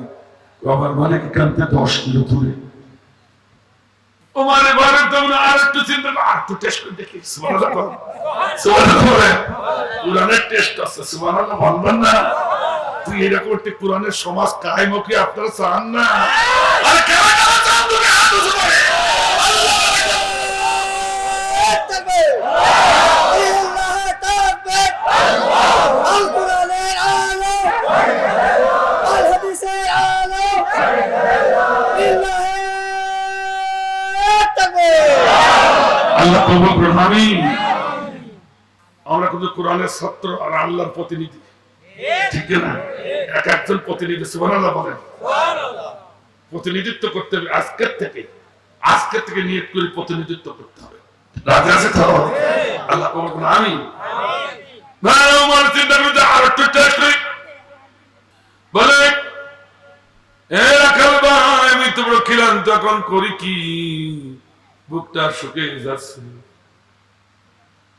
এক কাজ করে চলো যায়, গোয়ার ভিতরে দুইজন ঢুকে পড়ি, তোমারও 2 টাকা হবে, আমারও তৃষ্ণা মিটবে।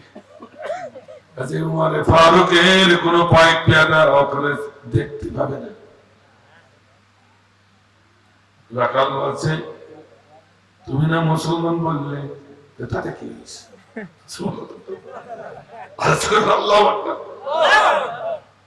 কত বড় ভণ্ড তুমি! ওবারে ফারুকে বলছে ভণ্ড, কত বড় ভণ্ড! একটু আগে বললাম মুসলিম, আল্লাহ এতে আর ভণ্ড কেউ তো মুখিয়া তোর কার্যক্রম একটা মুনাফিক করেছে, এখন করছো ভণ্ডামি, কেউ দেখবে না। কোথায় পাইছো? আমি তো দেখছি, আমার একজন দেখছে। তোমার কে দেখছে? আমার পৃথিবীর সমস্ত মানুষের চোখ যদি বন্ধ থাকে, আড়াল থাকে, একজনের চোখ কোনদিন আমার হয় না, সে হলো আমার আল্লাহ।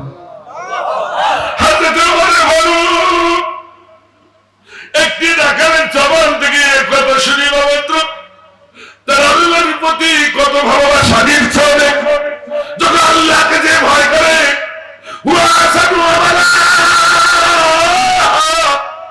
আল্লাহ বলছে ওইটা হলো পৃথিবীর সব থেকে শ্রেষ্ঠ আমল। আল্লাহ যেখানে কেউ দেখে না, কেউ শোনে না, ইচ্ছা মতো সে আকাশ কুকাশ করতে পারে, সেই জায়গায় দাঁড়িয়েছে আল্লাহকে ভয় করে, সমস্ত আকাশ কুকাশ থেকে নিজেকে হেফাজত করে।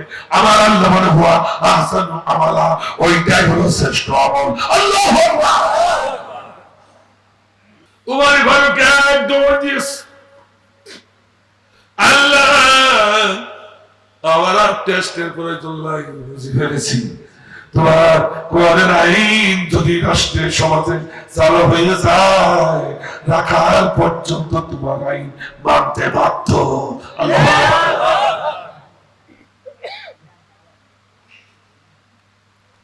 যে সিজদায় পড়ে গেলেন, পাহাড়ে পথ রাখাল চিন্তা করছে, আমি তো সঠিক আছি, কিন্তু সঠিক থাকার পরও বেচারা বড় মনে হয় বড় ক্লান্ত, বড় তৃষ্ণার্ত, বড় ক্ষুধার্ত, বারবার চাইছে আমি তারে দেয়নি, আমি দেবো কি করে, মালিক তো আমি না, আমি তো দিতে পারি না। কিন্তু আমার এই অবস্থা দেখে, আমার এই কার্যক্রম দেখে, ওগুলো তৃষ্ণা হয়ে গলায় দড়ি দিতেও পারে, আত্মহত্যা করতে পারে। একজন মানুষ আত্মহত্যা করবে আর মুসলমান দাঁড়িয়ে দেখবে, এটা তো হতে পারে না। সুবহানাল্লাহ বলেন, আরো বলেন সুবহানাল্লাহ। উনি দৌড়ালেন, উনি পিছনে দৌড়ালেন, আল্লাহু আকবার। আর আমার দেশে একজন মরতেছে মুরব্বী, কথা বলে কেন? কথা বলে না। আজকে এই আলেমগুলো গেছে মসজিদে মসজিদে নামাজ হলো, এই আলেমগুলো মুখ দিয়েছে। আজকে 2 জন আলেমকে, খতিবকে ইসকন্ডা ধরিয়ে নিয়ে উলঙ্গ করে একটা পঞ্চগড়ে আর একটা নোয়াখালীতে শেষ করে দিল। কথা কয় না কেন? পঞ্চগড়ে সেটা উলঙ্গ করে সিকিউরিটি বিধি রেখেছে 2 জন আলেমকে, ইসকন্ডা। এখন আমি সাধারণ মনে করেছে, এটা সাধারণ নয়, বিতাড়িত স্বৈরাচারের নতুন উদ্ভব জঙ্গি বাহিনী স্কোয়াড। আমি হিন্দু ভাইদের রাগ করবেন না, হিন্দু ভাইদের কাছে যদি আওয়াজটা যায়, আপনারা দেখেন না, আপনাদেরকে বলছি না হিন্দু ভাইদেরকে আমরা ভালোবাসি, তবে বলছি না আমাদের মুসলমানের ভিতরে কিছু কুলাঙ্গার আছে, মাস্তান, ঠিক না? ঠিক হিন্দুদের ভিতরে এরকম কিছু কুলাঙ্গার আছে, ঠিক না? আজকে সেই হিন্দুরা ইসকন ছেড়ে বাংলাদেশে 3টি ভীষণ নিয়ে নেমেছে। কয়টা? এই ভীষণ 3টাকে বলে দেবো, কথা কয় না কেন? আর বলেন 3টি ভীষণ। প্রথম ভীষণ হচ্ছে ওরা মুসলিম নাম দিয়া মুসলমান যুবকদের ভিতরে ঢুকে পড়ে মুসলমানদের ডাইভার্ট করে ওগুলোকে ইসলামের বিপক্ষে নিতে চায়। এটা প্রথম বিষয়। 2 নম্বর বিষয়, ওরা নুনু কেটে ফেলিস। কি কেটেছে? একটু লজ্জা করছে। এই ইসকনের সদস্যরা, হিন্দু সদস্যরা নুনু কেটেছে। কারণ কি বলে হুজুর, নুনু কাটলো কেন? মুসলমান সাইজ তো, মুসলমান সাইজ তো পুরুষের ভিতরে আছে, এদের ভিতরে হিসেবে নুনু কাটলো। নুনু কাটলো করে শুনি মরে। আমার মুসলিম বোনগুলো যারা আছে ভালো করে শোনো, হঠাৎ করে যার সাথে প্রেম করি না। কারোর সাথে প্রেম করা তো জায়েজ না, ঠিক না? অবৈধ প্রেম জায়েজ না। তারপরে সতর্ক করে দিচ্ছি, প্রেম যদি করো, কোন ছেলেকে ভালোবেসে যদি বিবাহ করতে চাও, সেই ছেলেকে ভালোবাসা যাবে, কিন্তু যাত্রার সাথে প্রেম করো না। হিন্দু ইসকনরা নুনু কেটেছে। কারণ আজকালকে প্রেম তো অন্যরকম, বললে আবার রাগ করবে না। আজকালকে প্রেম অন্যরকম, ব্যাটিং প্রেম। এই যে আমার একজন ব্যাটিং প্রেম, প্রেম হলে আগে ব্যাট করবে, সাক্কা মারামারি শুরু হবে। তুই আগে টেস্ট করতে হবে, তুমি আমার বুঝো কি কেন, তাই আগে টেস্ট করা শুরু করে। টেস্ট করতে দেখি বলে আবার নুনু কাটা নেই, তুই যে হিন্দু, তাই তোরা নুনু কাটা শুরু করিস। ওদের লক্ষ্য উদ্দেশ্য মুসলিম ভালো ভালো পরিবারের মেয়েগুলির সাথে প্রেম করে ওদের ভেতরে সন্তান ঢুকিয়ে দিয়ে ওরা ভেঙে পড়া। কারণ ওরা ভালো করে জানে যে সন্তানটা ঢুকেছে ওটাকে বৈধ না অবৈধ। অবৈধ সন্তান কোনদিন কোরআনের পক্ষে হয় না, রাসূলের পক্ষে হয় না, আলেমের পক্ষে হয় না, মুমিন মুসলমানের পক্ষে হয় না। ওরা চিরকাল কোরআন, হাদিস এবং মুমিনের বিপক্ষে সত্য হয়, ঠিক আছে? তাই তো ওরা এই নুনু কেটে প্রেম করি এই হাজার হাজার লক্ষ লক্ষ সন্তান বাংলা জমিনে দিয়ে ইসলামের বারোটা বাজাতে চায়, মুসলমানের বারোটা বাজাতে চায়। 3 নম্বর ভীষণ হলো, 3 নম্বর ভীষণ হলো এদেশের বক্তা, আলিম, খতিব গুলোকে তারা গুম করবে, কুড়াছে দেবে, মারবে, প্রয়োজন হলে তারা মামলায় জড়াই দিয়ে হয়রানি করবে, যাতে ইসলামের সঠিক কথাগুলো বলতে না পারে। এই 3টা মিশন এবং ভিশন নিয়ে আজকে বাংলাদেশে ইসকনরা নেমেছে। আমাদের অ্যাডভোকেট আলিফকে মারলো, এখনো তার বিচার হয়নি। একজন হিন্দু ইসকন দেশে আলিফকে মারলো, কি বুকের সাহস! বাংলাদেশের বুকে কোঠে রাখলো আইনজীবী, কোঠের পোশাক তার গায়ে, তাকে ধরিয়ে রাজপথে ইসকন হিন্দু বলে দিল, তার বিচার করা হয়নি। 2 জন খতিব দিয়ে তার একজন মঞ্চ করে উলঙ্গ করে বেঁধে রাখলো, তাও বিচার হচ্ছে না। আমরা অবিলম্বে এই দেশের সরকার প্রধানের কাছে আবেদন করব, বাংলাদেশে ইসকন থেকে এই বাহিনীটাকে সম্পূর্ণ নিষিদ্ধ ঘোষণা করা হোক, নতুবা যদি ওরা একের পর এক মুসলমানের পরে জুলুম নির্যাতন চালায়, বাংলাদেশের মুসলমানেরা তিতুমিরের সন্তান হয়ে, খালদের সন্তান হয়ে, শাহজাহানের সন্তান হয়ে ওদের বেলা ঢুকে যাবে, পাওয়া দেখানো হবে না।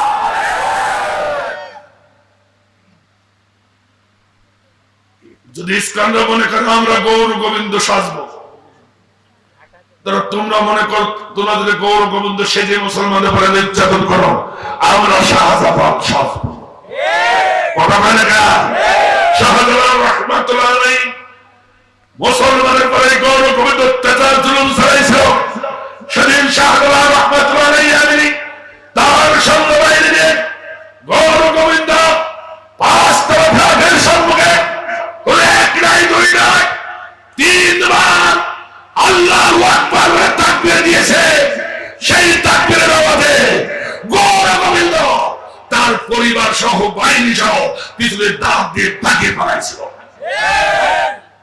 যদি প্রয়োজন হয় আমরা শাহজালাল হয়ে, শাহজালালের সৈনিক হয়ে এই ইসকনের বিরুদ্ধে বিক্ষোভ শুরু করবো, তখন পিছনে দাঁত দিয়ে পালানো ছাড়া উপায় থাকবে না। এই জন্য আলেমদের সজাগ হওয়ার দরকার, আমাদের সজাগ থাকা দরকার। অসুবিধা হচ্ছে, আমি শেষ করে দিচ্ছি, একেবারে শেষ, 2-5 মিনিট না থাকবে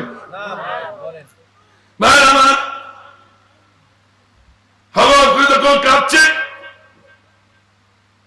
তখন রাখাল পাশে দাঁড়িয়ে মাথা যখন উঠাইছে বললে, প্রতীক ভাই যতই তুমি কাঁদো না কেন, তোমাকে এক গ্লাস দুধ দেওয়ার ক্ষমতা আমি রাখাল আমার নাই।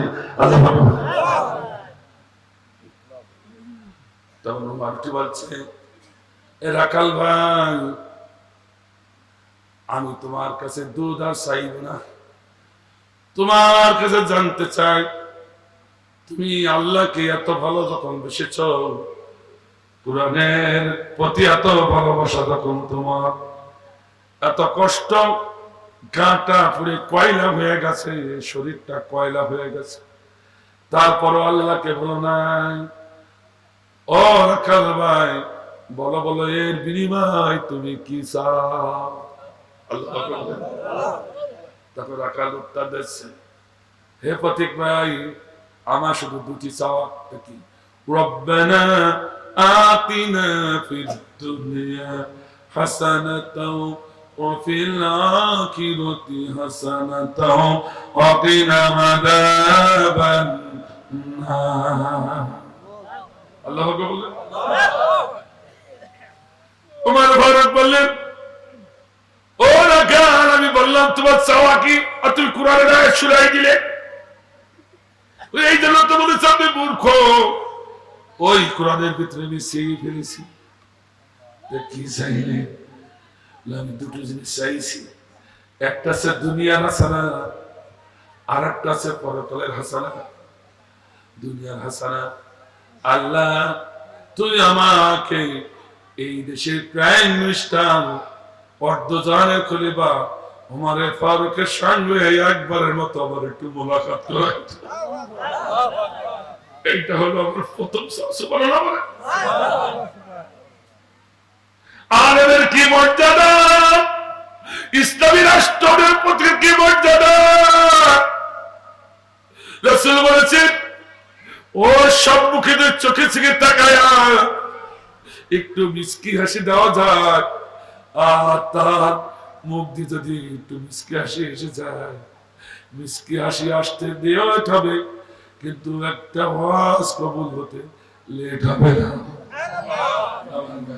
অন্য হাদিসে এসেছে, অন্য হাদিসে এসেছে, ওই ব্যক্তিটা যখন একবার তাকাইছে, দেখ নজরে তাকানোর সঙ্গে সঙ্গে একজন ইসলামী রাষ্ট্রপতির দিকে, একজন আলেমের দিকে যখন নেক নজরে তাকাবে, তাকানোর সঙ্গে সঙ্গে তার যত গুনাহ সগীরা গুনাহ শরীর থেকে সঙ্গে সঙ্গে নেমে চলে যায়। আল্লাহু আকবার। তাই তো আমি আর চাও জানি আল্লাহ যেন পরকালে একটা জান্নাত আমাকে দান করে। এই কথা যেই বলেছে অমনি ওমর ফারুক রাখালের হাতটা ধরলেন, টান মেরে একটু চুমু দিলেন, চুমু দিয়ে বললেন, এ রাখাল ভাই, যাও, তোমার জান্নাত তুমি পেয়ে গেছো। আল্লাহু আকবার। ওটা তো বাকিতে, আমরা জানি বাকিতে সবাই দিতে পারে, নগদটা কেউ দেয় না। কথা কয় না আমার আলেমরা স্টেজে বসে, ও ভাই এক বস্তা সিমেন্ট দেন, তোমার মা বাবা গোষ্ঠী শুধু জান্নাতে ঢুকে, এ কথা কয় না। বাকিতে সবাই দিতে পারে, নগদ কেউ দিতে চায় না। ওটা কি হবে আল্লাহ ভালো জানে। ওই রাখাল বলছে, ওটা তো বাকি, কি হবে আল্লাহ, কিন্তু নগদটা তুমি দিতে পারলে না, বাকিটা দিচ্ছ ও সবাই জানে। চিন্তা করলো, ও তোমারকে দেখতেছে, আমি যদি বলি আমি ওমর, তো তখন শর্ট করে ফুলি পুরি যাবে, হাত ফেলে। যারা আমি ভণ্ড বলতাম, যারা আমি মুনাফিক বলে গালি দিচ্ছি, ও অশিক্ষিত বলে গালি দিচ্ছি, যারা আমি হাতে হাতে তওবা করলাম, সেই উমর নাকি ওই তো ফট করি ফট করি ফট করি ফট করি বলি। পরিচয় তো দেওয়া যাবে না। আল্লাহ আল্লাহ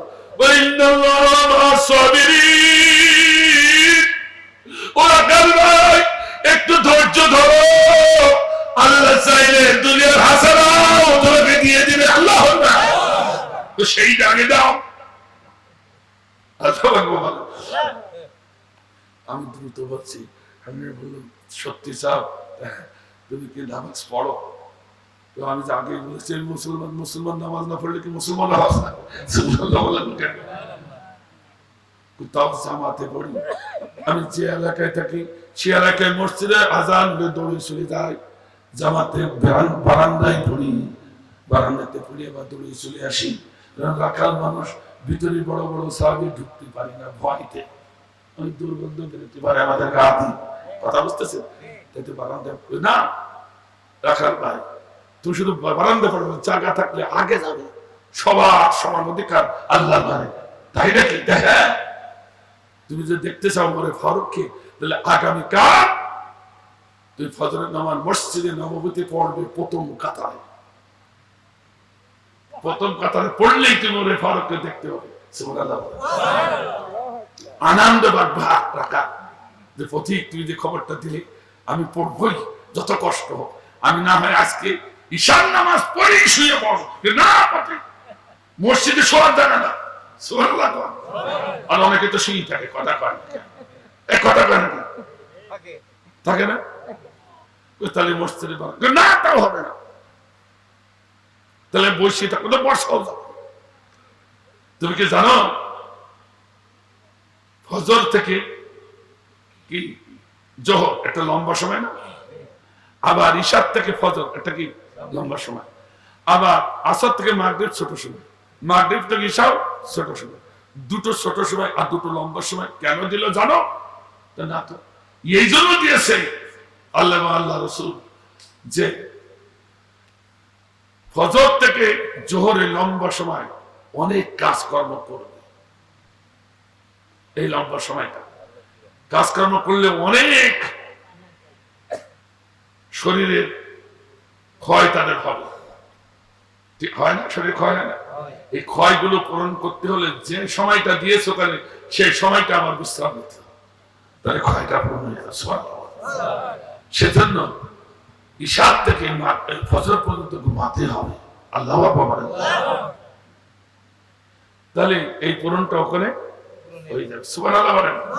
এই জন্য এই ব্যবধানটা করেছে সারা আল্লাহ রাব্বুল আলামিন। আল্লাহ বলেন, কত সুন্দর ব্যবস্থা করেন। তাহলে কি করবে? ইজা নুদিয়া লিস-সালাহ মিন ইয়াউমিল জুমআহ ফাসাউ ইলা যিকরিল্লাহ।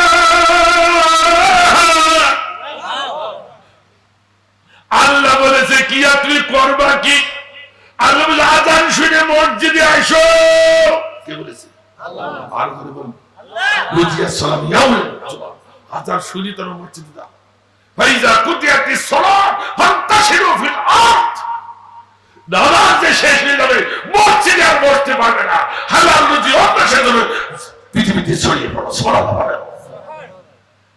কাজেই আল্লাহর ঘোষণা হলো আযান শুনে মসজিদে যাও, ফরজ নামাজ শেষ করে মসজিদে বের হও।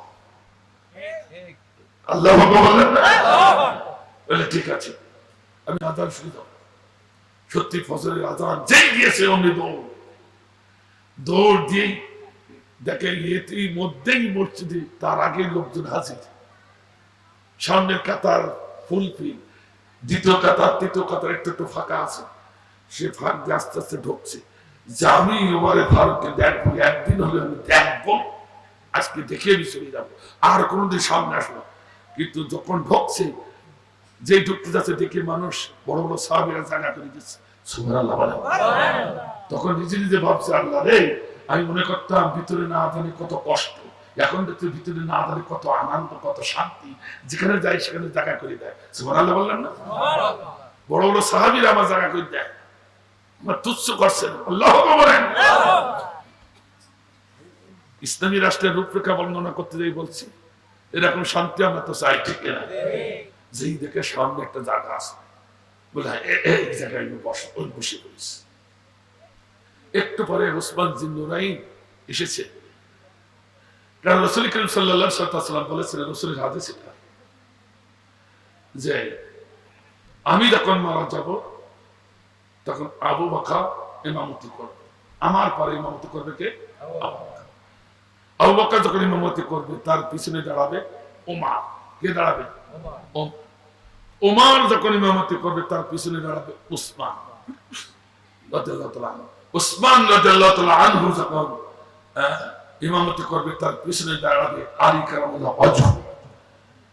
এরপরে রাসূল কোনো কথা কয় না, কোনো কথা নেই। সাহাবারা বলে ইয়া রাসূলুল্লাহ এরপরে তিনবার যখন বলেছে, রাসূল চিন্তা করছেন আল্লাহ কোনো পাঠায় কিনা। তখন রাসূল বললেন, এ আমার সাহাবারা, আল্লাহ আমাকে যতটুকু জানাই আমি ততটুকু বলি। সুবহানাল্লাহ। ওয়া মা ইয়ানতিকু আনিল হাওয়া ইন হুয়া ইল্লা ওয়াহয়ু ইউহা। আমি তার চেয়ে বেশি কিছু বলতে পারি না। আল্লাহ আমার যতটুকু বলেছে সেটুকু বলি। সুবহানাল্লাহ। এই জন্য চার খলিফা, ঠিক না আমার ভাইজান? তো ওমর পিছনে কে দাঁড়াবে? উসমান। এই জন্য ওই জায়গাটা খালি থাকে। কিন্তু ওই জায়গায় যদি কেউ বসেই পারে না, আজিম উঠাই দেওয়ার ক্ষমতা কারণ নাই, কবিরা গুনাহ হবে। তাকে জানেন আপনারা? কেউ যদি স্বেচ্ছায় উঠে দেয় কাউকে বসায় সেটা যায়, কিন্তু জোর করে এমপি সাহেব হয়েছে এমপি ও এই উঠানো কবিরা গুনাহ। এর কথা কি শুনতেছেন? ওসমান জিন্নুরাইন এসে তাকাই দেখে একজন বসে গেছে। আল্লাহ তোকে উঠাই দেওয়া জায়েজ নেই, ওই তো জানে না আগন্তুক ব্যক্তি। কাজে আমি কি করি, আমি পিছনে দাঁড়াই। ওসমান জিন্নুরাইন পিছনে বসেছে, বসে শুধু লোকটা দিকে তাকাচ্ছে, লোকটা দিকে তাকাচ্ছে। কিন্তু রাখাল মানুষটা একটু খিটখিটি হয় সবসময়, মাঠে কাজ করে, কথা কয় না, রোগ দূরে পড়ে। কি হয়েছে আমার রূপে, কি দেখছো, বারবার টাকা। পাশের সাহাবীরা বলে, কারে কি কয়, এ পাগল ছিল কবে, এ পাগল আসলো কোথা থেকে, কারে কি কয়? একটু মসজিদ কিছু করা যাবে না, থাক। আবারও তাকাচ্ছে, বলছে ভাই আমি তাকাচ্ছি, আপনার পরিচয় তো পাইনি, আপনি কি পরিচয়টা? আমি একজন সাধারণ মানুষ, তাতে কি হয়েছে? না হঠাৎ আইসি, একদিন আইসি, আমি প্রতিদিন আসবো না, আমি শুধু আজকে আসছি। কি জন্য? আমি শুধু একজনকে দেখতে চাই, আমি একজনকে দেখতে চাই, একজনকে দেখার জন্য আজ আসছি, আর কোনোদিন তাকে দেখতে পেলে আর কোনোদিন আসবে না। উসমান জিন্নুরাইন বললে আনন্দে গত আমু তো দেখতে চাই, আমু তো দেখতে চাই। রাসূল সাল্লাল্লাহু আলাইহি ওয়াসাল্লাম বলেছেন যে তুমি এমন ভাবে নামাজ পড়ো যেন তুমি আল্লাহকে দেখছো। ফাইল্লাম তাকুন তারাহু ফাইন্নাল্লাহ। যদি তুমি তাকে না দেখো, আল্লাহ তোমাকে দেখছি, এই অনুভূতি নিয়ে নামাজে দাঁড়াও। সুবহানাল্লাহ। উসমান জিন্নুরাইন ওই অনুভূতি নিয়ে নামাজে দাঁড়াতো যে আল্লাহ আমি তোমাকে দেখতে চাই। কিন্তু এতদিন বলছে ভাই তুমি একজনকে দেখলে আমি তো দেখতে চাই, তাই তুমি দেখতে পাওনি তো না, তো আমার পিছিয়ে পিছিয়ে থাকো, আমি দেখবো যখন তুমি দেখবো। উসমান জিন্নুরাইন বলে কুনু মা সাদিকিন। আল্লাহ বলেছে তুমি যে সাদিকিন হতে পারো, সাদিকিনের লেজ ধরে থাকো। আল্লাহ বলে ও আল্লাহ আমি এত যাব তোমাকে দেখার জন্য কত চেষ্টা করেছি, পারিনি। আজকে যখন এই লোকটা যখন দেখতে চাই, নিশ্চয় আত্মবিশ্বাস আছে দেখতে পারে, আমি আজকে লেজ ধরে থাকবো, আমি ওই সাথে তোমারে দেখবো। কিন্তু দুইজনে দেখা তো আলাদা, ও চাই তো উমারকে দেখতে, আর উসমান চাই কাকে? এখানে দুই দেখা কি এক? ভাই আমার উসমান জিন্নুরাইন চুপ করে বসে গেছে। মানুষ সব দেখতে চায়, বলতেছে পাগল কোথায় ছিল? উসমান জিন্নুরাইনের মতো একটা জলিল কদর সাহাবী, তার সাথে বেয়াদবি করছে, নামাজ পড়ে বাইরে যাক, তারপর হবে না। মসজিদের ভিতরে কিছু করতে যাবে না, আর আমাদের ভিতরে মসজিদে তো বাজার বসার, ঠিক না?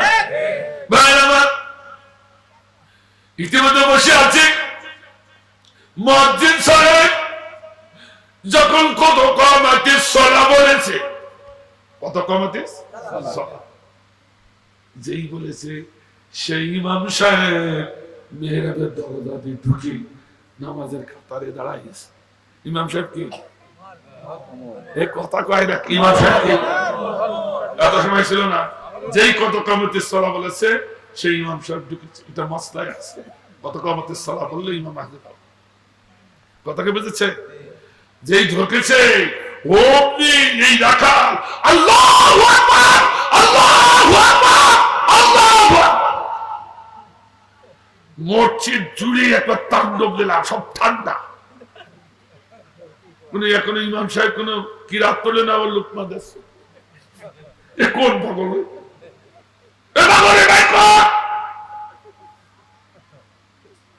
এবার গ্যাঞ্জাম শুরু হয়ে গেল।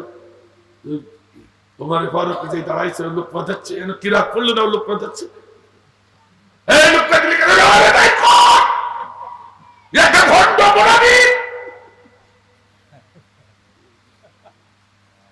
আমি এই জন্য লোক পাঠিয়েছি যে মেহরা বেশি দাঁড়াইছে ভণ্ড, অশিক্ষিত, মুনাফিক, ওই সেই ধর্মে দাঁড়াইছে।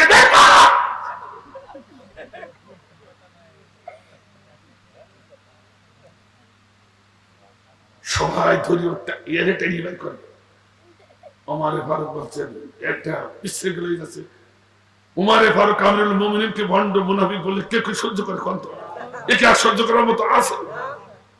আমরা যদি হতাম কি করতাম? আগেও জুতা আমাদের। তখন ওমর ফারুক দেখলে তো অবস্থাটা বেহাল অবস্থা। সঙ্গে সঙ্গে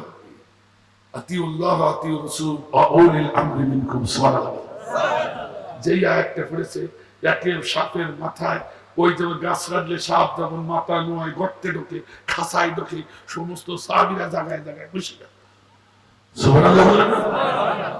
কি নেতা আর কি নেতৃত্ব আর কি আনুগত্য! যে আয়াতটা পড়েছে, যে সাহাবীরা খেয়ে উঠেছে, ইচ্ছা করে এক আশার দিকে শেষ করে দিতে পারে। আর আয়াতটা যেই বলেছে আমিরুল মুমিনিন, সঙ্গে সঙ্গে সব বসে গেছে। ঠান্ডা মাথায় বলছে, হুজুর আপনাকে মুনাফিক বলেছে, এর বিচার আমি করব নামাজ শেষে, আগে নামাজ হয়ে যাক। আল্লাহু আকবার, আল্লাহু আকবার।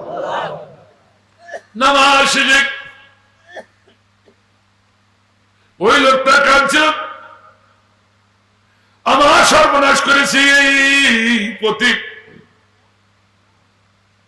আমি কোনদিন মসজিদের সামনে আসতে চাইনি, আমি গরিব, আমি রাখাল, বড় বড় সাহাবীরা রয়েছে তাই তো সামনে আমি আসি না। এই প্রতীকের কথা শুনে এসে আমি নাজেল হয়ে গেলাম, অবস্থ হয়ে গেলাম, আমি চলে যাচ্ছি, আর কোনদিন আসবো না।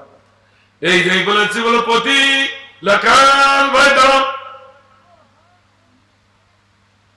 ও নিদুরে যে বুকে জড়িয়ে ধরে ওমর ফারুক কাঁদতে লাগলেন আর বললেন, ও রাখাল, আপনি তাকে প্রতীক বলে এত গালি দিয়েছেন, তওবা করেছেন, আহা মুনাফিক বলেছেন, তাতে আমি এতটুকু রাগ করিনি, কারণ আমি ছদ্মবেশে কোরআনের টেস্ট করতে বেরিয়েছিলাম আমার জমিনে, যে কোরআন দিয়ে আল্লাহর আইন দিয়ে রাষ্ট্র চালালে কত সুন্দরভাবে রাষ্ট্রটা পরিচালিত হয়, তা আমি আমার সচক্ষে দেখার জন্য বেরিয়েছিলাম। এ দোষ তো তোমার না, আমার তো কোনো পোশাক ছিল না, আমার পরিচয় ছিল না, কাজে তোমার কোনো অপরাধ হবে না।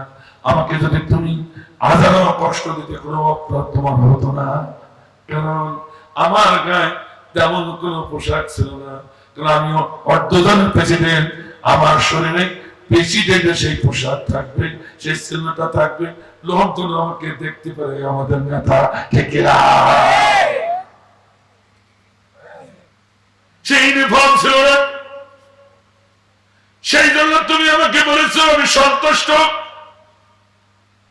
তুমি যত কথা বলেছো আমি বুঝেছি তুমি একজন আল্লাহ নিবেদিত গোলাম। এ আমার সাহাবীরা, এ আমার অনুসারীরা, সাহাবীরা, এ আমার অনুসারী, এ আমার ভাইরা, তোমরা তাকে ছোট বলে মনে করছো, সে একজন জান্নাতি মানুষ। আমি মনে করছি সে একজন জান্নাতি মানুষ। এই দোষ তার না, দোষ হচ্ছে আমার। সমস্ত কথাগুলো যখন খুলি বলল, ওই রাখাল একটা কাটা কবুতরের মতো চটপট করে কাঁদতে লাগে। কত অপরাধ করেছি, যাকে এক নজর দেখার জন্য আমি পাগল ছিলাম, আর ভাই বড় মাপ তুমি চাইবে কেন? আমি ছদ্মবেশে তোমাকে কষ্ট দিয়েছি, এই জন্য তুমি আমাকে ক্ষমা করেছো কিনা আগে বলো। আল্লাহু আকবার। এই একটা ইসলামের একটা রূপরেখা। আমার ভাইজান, এরকম ইসলাম কায়েম হয় আমরা চাই কিনা?